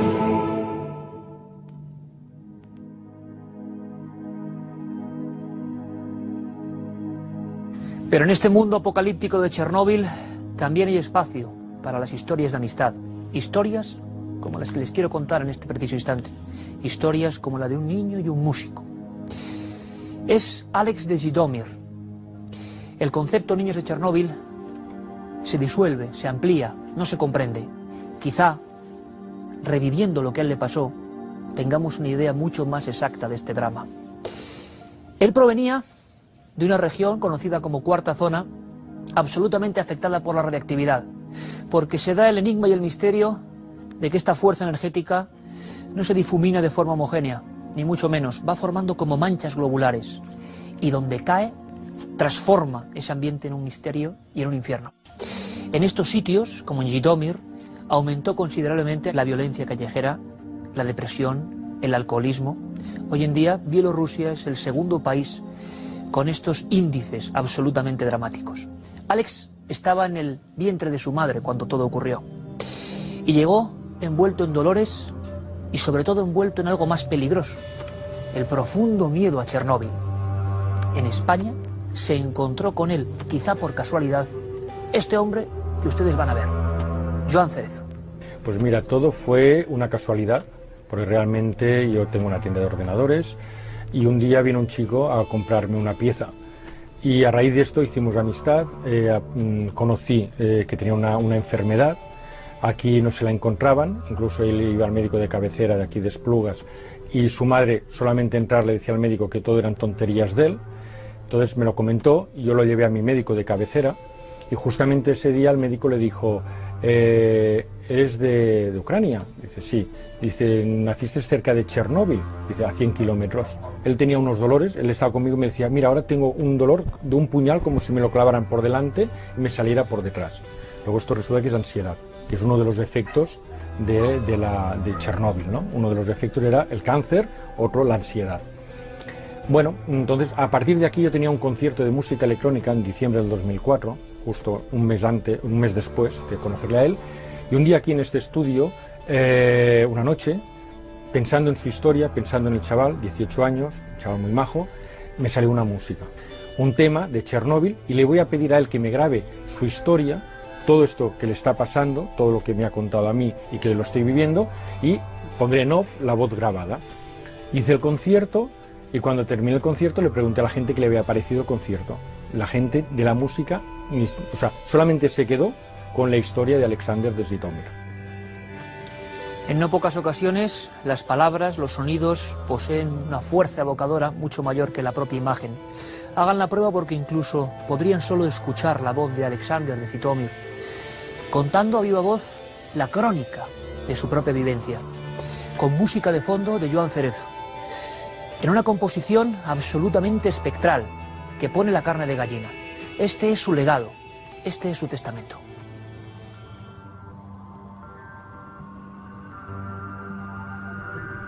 ...26 de abril de 1986... Desastre nuclear. Falla el cuarto reactor. Modelo RBMK-1000. El más peligroso. fuga de 8 toneladas de combustible radiactivo.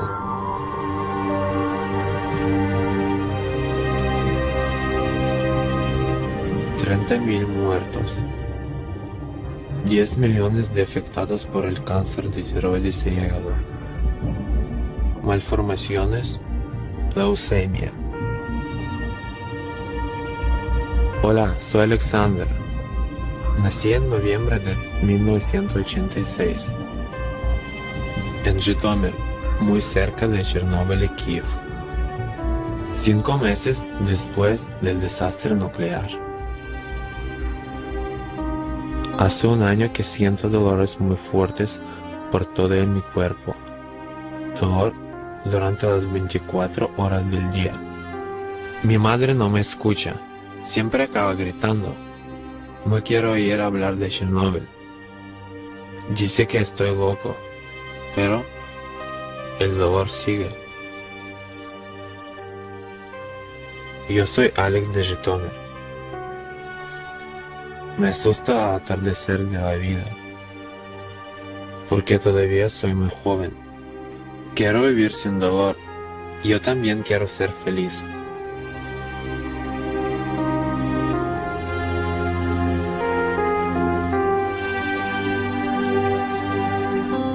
Después de conocer prácticamente a Alexander de Zhytomyr, después de sentir su voz, se hace bastante difícil comentar lo que viene a continuación en su propia crónica, en su propia historia.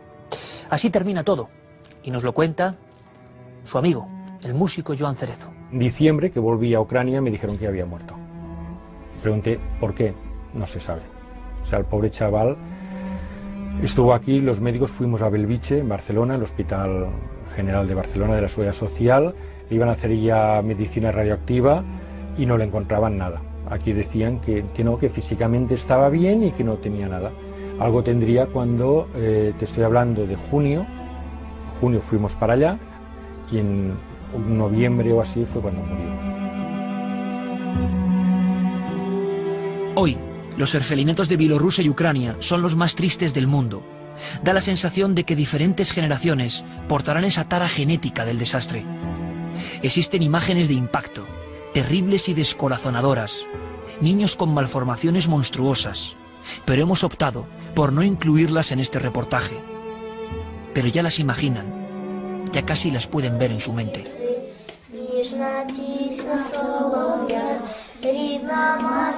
En este orfanato de Cherkasky viven los niños y las niñas víctimas de una situación que nació con la explosión de aquel reactor número 4.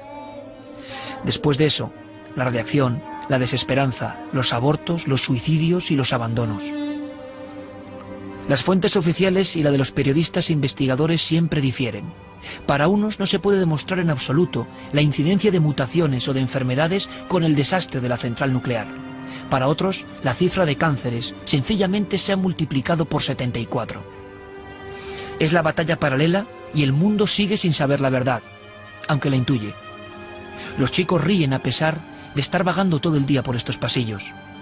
Para ellos Chernóbil es un viejo recuerdo, una palabra angustiada, un eco lejano en boca de aquellos padres que los dejaron aquí. A veces hacen dibujos e imaginan lo que pudo pasar. Dibujos donde a veces asoma la lluvia negra del ajenjo.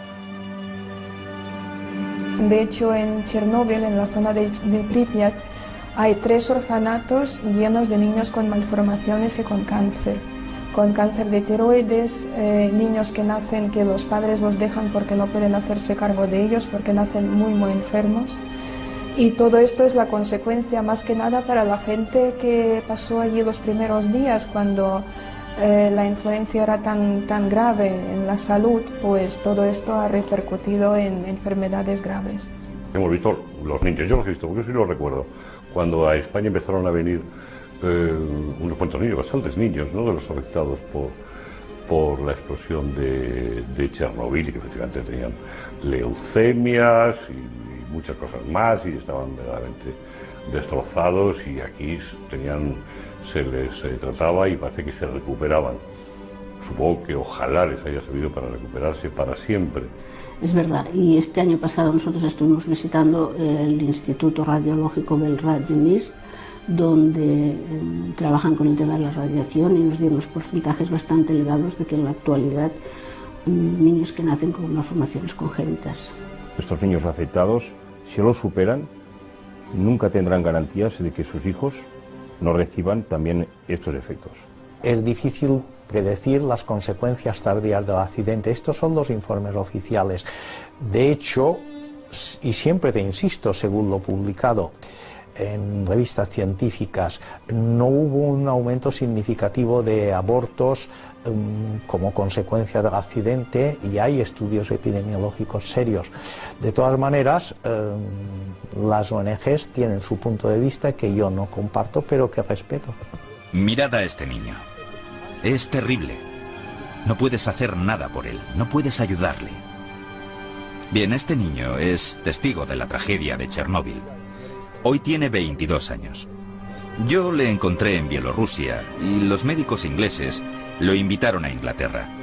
Lo que yo quiero es que no haya niños así. Que no haya niños así. Por favor, que no se repita esta tragedia. Que no se repita lo que pasó con mi pueblo. Quiero que la gente piense qué hacer hoy y mañana. Lo que nos ha dado Dios, hay que aprovecharlo. Hay que saber utilizarlo bien. Todo es posible, creedme, en nombre de la vida de nuestros hijos. Ahora, como si el tiempo retornase hacia el antiguo Egipto, la misión es hacer un gran sarcófago, una especie de gigantesco búnker de hormigón que custodia el mayor depósito de desechos nucleares del planeta. Lo que no se contó es que durante al menos 10 días, 240 horas, aquel volcán estuvo emitiendo sin cesar dosis inconcebibles de radiación al aire. 10 días que quizá modificaron el ecosistema planetario para siempre. Cientos de miles de personas acudieron a la llamada de auxilio de Chernóbil. Eran los constructores y soldadores que iban a levantar aquella prodigiosa mole.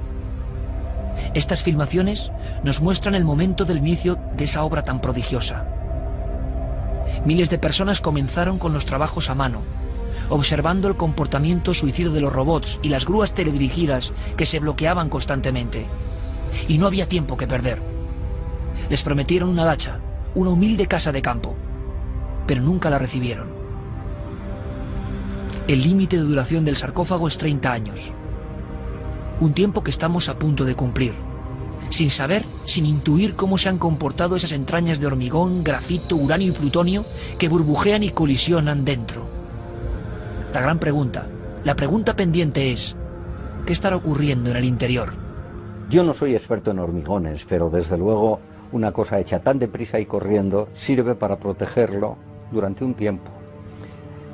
Yo participé después en una reunión en la que el mundo occidental hablaba de este tema. Se llegó a la conclusión de que convendría poner otro sarcófago encima de este sarcófago. Y al poco tiempo empezaron a aparecer, por deficiencias estructurales, grietas, lo que contribuyó a que, por ejemplo, se hicieran agujeros en el tejado del sarcófago, por el cual se eliminaba la reactividad, seguía siendo radiactividad, y efectivamente el temor que se ha vivido durante muchos años es que, incluso un pequeño seísmo pudiera, debido a la debilidad estructural que tenía este sarcófago, o que tiene este sarcófago, pues que pudiera colapsarse, y como el núcleo todavía, lo que queda del núcleo del reactor todavía sigue activo y sigue eliminando radiactividad, pues que podría producirse otra nube radiactiva. Dicen que tiene algunas fugas. Sí, es posible que las tenga. Es posible que las tenga porque esas cosas no se ocultan, y oyes a colegas que han ido por allí y dicen, no, esto bueno, hay que insistir en que los soviéticos, ahora ya no, los rusos, pues son muy celosos de su propia ciencia y de su propia tecnología.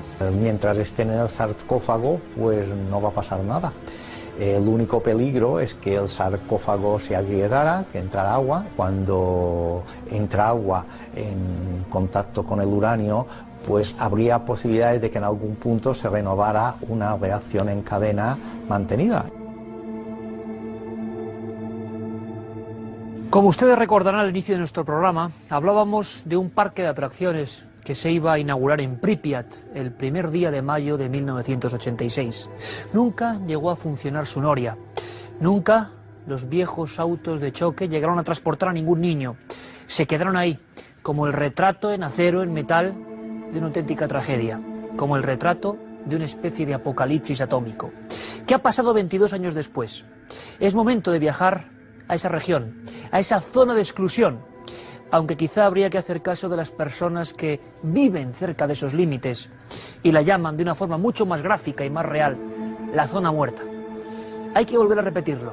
Lo que van a ver no es obra de ninguna ficción, de ninguna fervorosa mente de literato, de ninguna película. Es real, está pasando ahora y son las secuelas de esta historia terrible, de esta historia que ojalá nunca se vuelva a repetir. Hay que pasar por varias aldeas muertas antes de poder ver la central. Van asomando por el camino, el mismo donde 22 años atrás tuvo lugar el éxodo secreto de 100.000 personas. Todo parece normal, no da la impresión de ser un lugar peligroso, pero pronto algo invade al viajero. Es algo extraño, difícil de describir. Quizás sea el silencio que hace daño, el silencio que asfixia todos los rincones de este mundo prohibido, el silencio de la muerte radiactiva. Y es que estamos en el reino del plutonio, cuyo nombre no puede ser más acertado. Plutón, dios de la muerte y los infiernos, dominará siempre esta región. Los frutos siguen creciendo, pero no se pueden coger. Está terminantemente prohibido arrancar una flor, una seta, una manzana. El propio polvo de los laterales de la carretera, de ser inhalado, sería una auténtica bomba de relojería en nuestros pulmones. Ahí, al final del camino, está Pripyat. Es la ciudad fantasma. También un monumento eterno a la desolación. Ahí están los comercios, los carteles, los recuerdos en la burbuja del tiempo. Como si nunca se hubiese resquebrajado el muro. Como si el comunismo y la revolución siguieran tan vivos como el primer día. Los bloques de Pripyat aparecen al final de la carretera, como gigantes que poco a poco van siendo devorados por la fuerza de la naturaleza. Las hierbas y los árboles se han vuelto a adueñar de lo que es suyo, lanzándonos un mensaje muy claro. Si alguna vez nuestra alocada especie decide autodestruirse, ella seguirá su inexorable rumbo. En la pista de los autos de choque han crecido raíces que rompen el suelo. Más allá está la noria que se iba a inaugurar aquel primer día de mayo de 1986. Nunca llegó a funcionar. Nunca llegó a aportar a un solo niño. Hoy es el gran símbolo de esta ciudad muerta. A veces el aire hace rechinar los engranajes en mitad de la soledad. Cuando eso ocurre, lobos, caballos y ciervos vuelven su mirada y merodean por esta especie de paraíso donde el hombre ha desaparecido de forma definitiva. En el centro de Pripyat hay un tío vivo, que parece un tío vivo fantasma.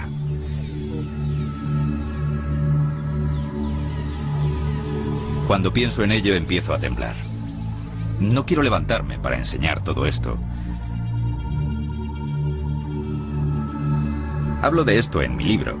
Pues bien, cuando me acerqué allí, temblaba, porque allí todo está muerto. Es un gran cementerio de vidas humanas. Hay una tienda de motocicletas y un viejo cineclub. Aún se anuncia la próxima película, pero no saben que la siguiente proyección tendrá lugar dentro de 24.000 años. Dentro de la escuela aún aguardan los pupitres y las fotos de las niñas gimnastas. Hay libros y calendarios detenidos aquel 26 de abril de 1986. En una nota, un profesor asegura que algo muy grave le ha hecho interrumpir su paseo del sábado. No escribió una letra más. Luego se ve la guardería, y la angustia se apodera de cualquier ser humano al imaginar a los niños de menos de 4 años jugando muchas horas después del desastre atómico. El polvo radiactivo, como recuerdo de aquello, sigue aquí, inmutable, junto a las muñecas y a las máscaras de algunos liquidadores que tuvieron que inspeccionar la zona hace 22 años. Pero da la sensación de que todos estos juegos se detuvieron ayer mismo. Fue ese momento, ¿no?, de ver una ciudad donde había habido casi 100.000 habitantes y ver todos los edificios vacíos, todos los bloques abandonados, ¿no?, y pensar que detrás de cada muro, detrás de cada puerta había una historia que contar, ¿no?, una historia casi de fantasmas, ¿no?, porque ¿dónde estaba toda esa gente? ¿Dónde se les podía encontrar? ¿Qué es lo que habían vivido? ¿Qué habían sufrido? 350.000 personas que fueron evacuadas se les dijo que habían estado expuestos a la radioactividad durante 3 días, que fue el tiempo que tardaron en evacuarlos a todos. Y esta gente vivió permanentemente y vive permanentemente con la idea de que están contaminados y de que en cualquier momento van a generar una enfermedad que los va a matar, ¿no? Cuando las ciudades empiezan a cubrir de vegetación, de árboles, de animales salvajes, esa es una imagen bastante impactante, porque te das cuenta de que a pesar de que el hombre ha estado allí, la naturaleza puede mucho más, ¿no? Y finalmente acaba por reconquistar todo ese territorio. Entonces hay muchos científicos que están tratando de explicar por qué en una zona donde todo debería ser muerte está surgiendo incluso más vida, no más vida, pero está surgiendo mucha vida, la vida correcta si no estuvieran los humanos, por así decirlo, ¿no? Y eso demuestra que de alguna forma no tenemos ni idea de qué es la radioactividad, de qué implica la radioactividad y sobre todo qué implica una fuga de radioactividad. Entonces no es que no nos hayan contado la verdad, es que nadie tiene ni idea de lo que implicó Chernóbil, de lo que implicará en el futuro. Aquella zona es una zona estará contaminada durante 24.000 años, 24 milenios. Los dosímetros varían dentro de las casas. Algunas están limpias, otras todavía conservan su sorpresa letal. Entre 4 paredes, la radiación queda siempre atrapada y es mucho más peligrosa para el organismo. La piscina olímpica, donde aún parecen resonar los grupos de los futuros campeones. La cancha de baloncesto donde si quedamos en silencio, quizá notemos el constante bote de un balón que ya no existe, porque todo es espectral. Casas de 15 plantas, organismos oficiales donde aún asoman Lenin o la hoz y el martillo, humildes tiendas que jamás abrirán sus puertas de nuevo. La imaginación más desbordada no puede superar lo que aquí ocurre. Esto sí es el auténtico túnel del tiempo.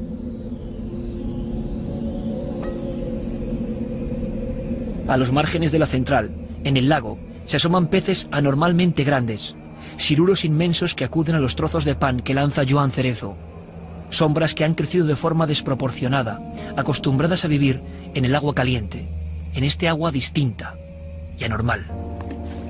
Era el agua negra, tirábamos migajas de pan y salían unos peces enormes, que no los veías hasta que nos salían, porque el agua era completamente negra, oscura, y unos peces que no sé qué peces eran, pero eran rarísimos y negros, y enormes, ¿no? A veces, cuando cambia el viento, hay que descontaminarlo todo de nuevo. En las ruedas de los coches, en la ropa, en las manos, en el cabello, la radiación vuelve a posarse, cambia de rumbo, busca otras víctimas y puede alcanzarnos en cualquier punto de este mapa. Hay carteles de alta radiactividad por todas partes, pero se puede comprobar que los ladrones nocturnos no temen a la muerte. Lo han robado completamente todo.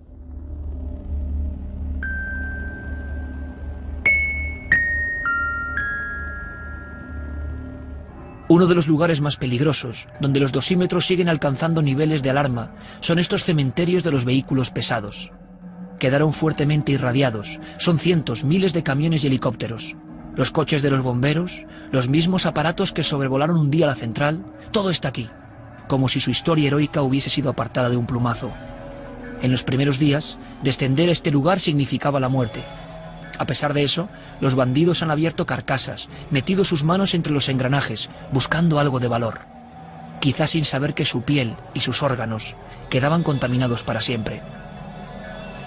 Igor Kostin, el gran fotógrafo, en los primeros días de la catástrofe, aseguró ver en este cementerio de Rosoka un brillo espectral, algo que le aterró como pocas visiones a lo largo de 20 años de fotografías, algo que no podía captar la cámara, algo etéreo, como un fuego fatuo que rodeaba esta fosa de los vehículos militares, quizá como una cúpula dañina que marcaba su territorio. Lo denunció, pero una vez más, nadie le hizo caso.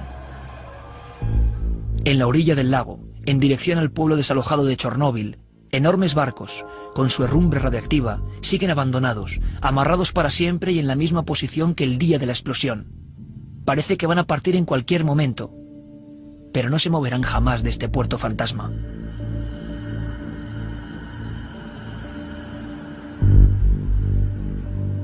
Algunos científicos han hablado de la paradoja de Chernóbil. Se refieren a los siamosoli o retornados. Ancianos que han querido volver a esta tierra negra. Personas que quisieron morir aquí y que sin embargo no mueren. Los vigilantes militares de esta área de exclusión, cansados de detenerlos siempre, decidieron mirar para otra parte. Hoy son unos 400 los que han decidido regresar, hombres y mujeres muy mayores, Quizá por eso les afecte menos la radiación y quizá por eso puedan seguir sobreviviendo. Es solo una de las teorías, pero en verdad nadie entiende nada.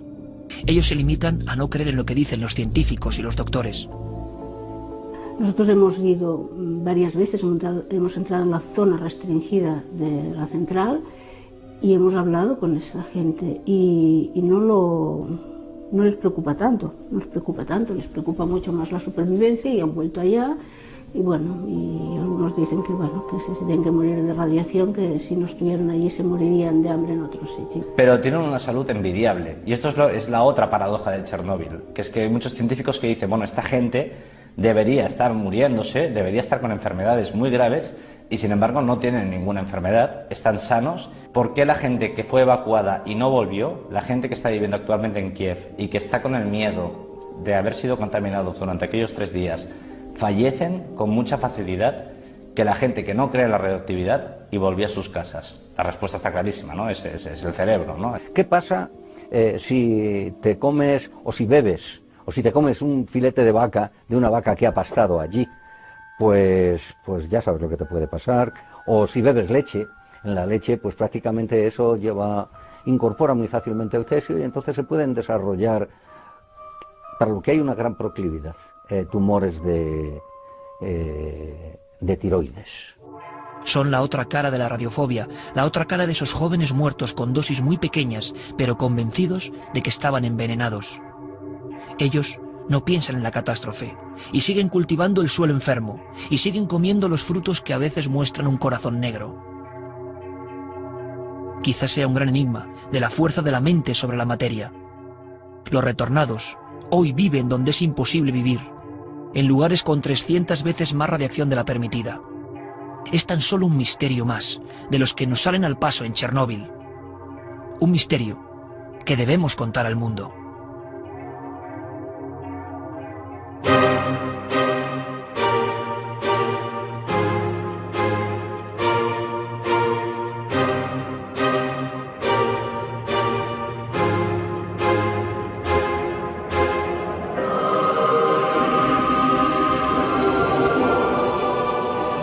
Chernóbil es el exponente más claro de que el hombre ha puesto en marcha algo, ¿verdad?, que no controla al 100%. Se ha puesto en marcha un monstruo que tiene unos beneficios, pero que tiene unos riesgos incalculables y que no es capaz absolutamente de controlarlo, ¿no? Si se cuentan los efectos de las bajas dosis, que la industria nuclear no quiere contar, pues pueden ser millones las personas afectadas, porque la nube radiactiva dio la vuelta al mundo. Entonces podía haber afectado a 400 millones de personas perfectamente. Los muertos y las víctimas de la Unión Soviética están reducidos comparado con los que son, sobre todo los de segundas consecuencias, los afectados, ¿no? Pero, bueno, yo creo que fue una lección para todo el mundo. Desgraciadamente sí hubo un muerto, pero fue una lección para todo el mundo, porque yo no creo que lo de Chernóbil, en la gravedad, se pueda repetir. No me atrevo a decirlo en absoluto cuántas víctimas hubo, porque en unos momentos se habló de unos, de otros, y creo que lo más importante son las víctimas reales, pero yo creo que hay unas víctimas de eso que se ha dado en llamar daños colaterales o daños posteriores, que aumentarían extraordinariamente, yo creo, la cantidad.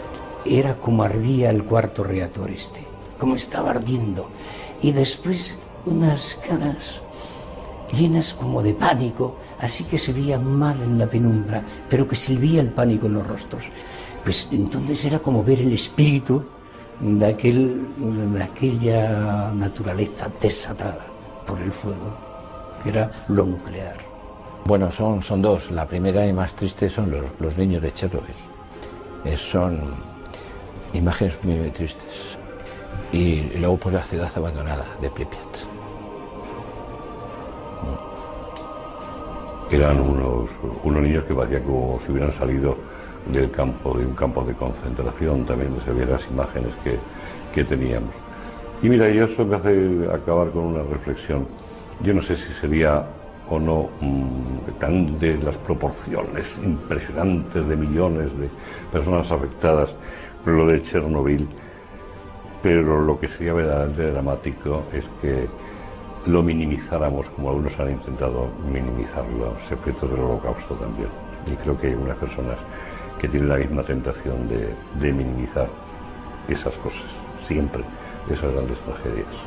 Hay que seguir prestándole atención a este tema, a base de estudios epidemiológicos, de toma de muestras, de vigilancia de la gente, etcétera, etcétera. Lo están haciendo, pero hay que seguir con mucho cuidado ese tema, porque el peligro, aparte de que se han tomado muchas medidas y se han descontaminado muchas zonas, aparte de eso sigue estando ahí en alguna medida.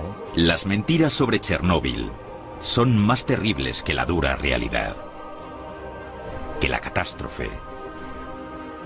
La gente tiene que saber la verdad. No se puede manejar la radiación. La radiación es incontrolable. En la guerra sabes cómo esconderte de un disparo, de una bala. Sabes la peligrosidad de una bala. Yo mismo tengo 4 heridas y eso se puede curar. Pero nunca sabes por dónde entra la radioactividad.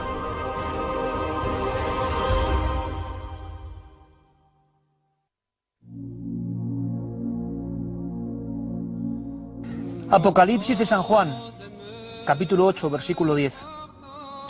Y el tercer ángel hizo sonar su trompeta. Y entonces en mitad del cielo surgió una gran estrella, como si fuese una lámpara de fuego. Y entonces envenenó los ríos, las fuentes y las aguas. El nombre de esa estrella, recuérdenlo, es ajenjo. Y la tercera parte de las aguas se volvieron ajenjo. Y muchas personas murieron por beber de ellas, porque el agua y la tierra estaba envenenada. Ya sé que es imposible, que científicamente no tiene sentido, pero volver a leer este pasaje del último libro sagrado de la Biblia me produce ahora, sabiendo lo que ustedes ya saben, cierto escalofrío. Ojalá la profecía del ángel exterminador no se cumpla. Hay muchos interrogantes que nunca podremos resolver, sobre todo porque desconocemos, porque nunca ha ocurrido antes, cómo se comportará toda esa masa liberada aquel día de abril del año 86, que dio la vuelta al mundo, cuenten lo que cuenten y digan lo que digan, cómo actuará sobre la naturaleza, sobre los animales y sobre nosotros mismos, cómo ha actuado ya, si tiene que ver con algunos males que azotan a nuestro planeta. Vean toda esta desolación que me rodea. Es Pripyat, la ciudad fantasma, es Chernóbil, es la zona muerta, pero ¿no es también un retrato de lo que estamos haciendo con nuestro propio planeta? ¿No somos la única especie que lo hace, que ataca a su ecosistema? Quizá esta historia va mucho más allá de lo nuclear y tenga una enseñanza para todos nosotros. He escrito esta historia convencido de que había que contarlo todo. Y se hace realidad gracias a todo un equipo, delante y detrás de las cámaras, que ha trabajado incansablemente para que se conozcan cosas que algunos querían silenciar. Es curioso, pero en esta época de tanta información sigue habiendo tabús, temas peligrosos, temas que es mejor no abordar. Es más sencillo contar otras historias. Nuestra obligación, nuestro arrebatamiento con el tema de Chernóbil nos ha empujado hasta aquí. Ahora ustedes deben opinar y si quieren seguir investigando. Mi agradecimiento de todo corazón a las personas que han sido nuestras voces y nuestras conciencias de Chernóbil, que nos han contado sus imágenes, las que nunca podrán olvidar. Gracias. Y gracias también a todos los periodistas, políticos, industriales, sociólogos que no han querido participar, porque nos demuestran, con toda la fuerza de un símbolo, que Chernóbil sigue siendo molesto. Nosotros vamos a contarlo de igual manera. Por último, muchos se preguntarán por qué no estamos en la zona muerta. ¿Por qué, siendo periodistas y reporteros, no estamos allí con nuestras cámaras? No quise ir y no quise enviar a ninguno de nuestros reporteros, a pesar de que se puede relativamente acercarse uno a la zona de exclusión y se han hecho reportajes. Pero lo que yo sé, con total certeza, es que no se sabe lo que hay allí y que actúa sobre el cuerpo humano, a largo o a corto plazo. A usted le puede matar en un día y a otro respetarle durante años. Es el misterio mágico de la radiactividad. misterio diabólico también. En definitiva, el miedo nos ha impedido ir a ese lugar. Hay que admitirlo. Pero ese miedo queda tan claro que obliga a una reflexión sobre lo nuclear y sobre lo que estamos haciendo con la Tierra. Solo me queda el deseo de que lo que escribió San Juan en sus visiones del fin del mundo, año 98, de que la profecía del tercer ángel y el ajenjo jamás se cumpla. Quizá en parte también dependa de nosotros. Buenas noches.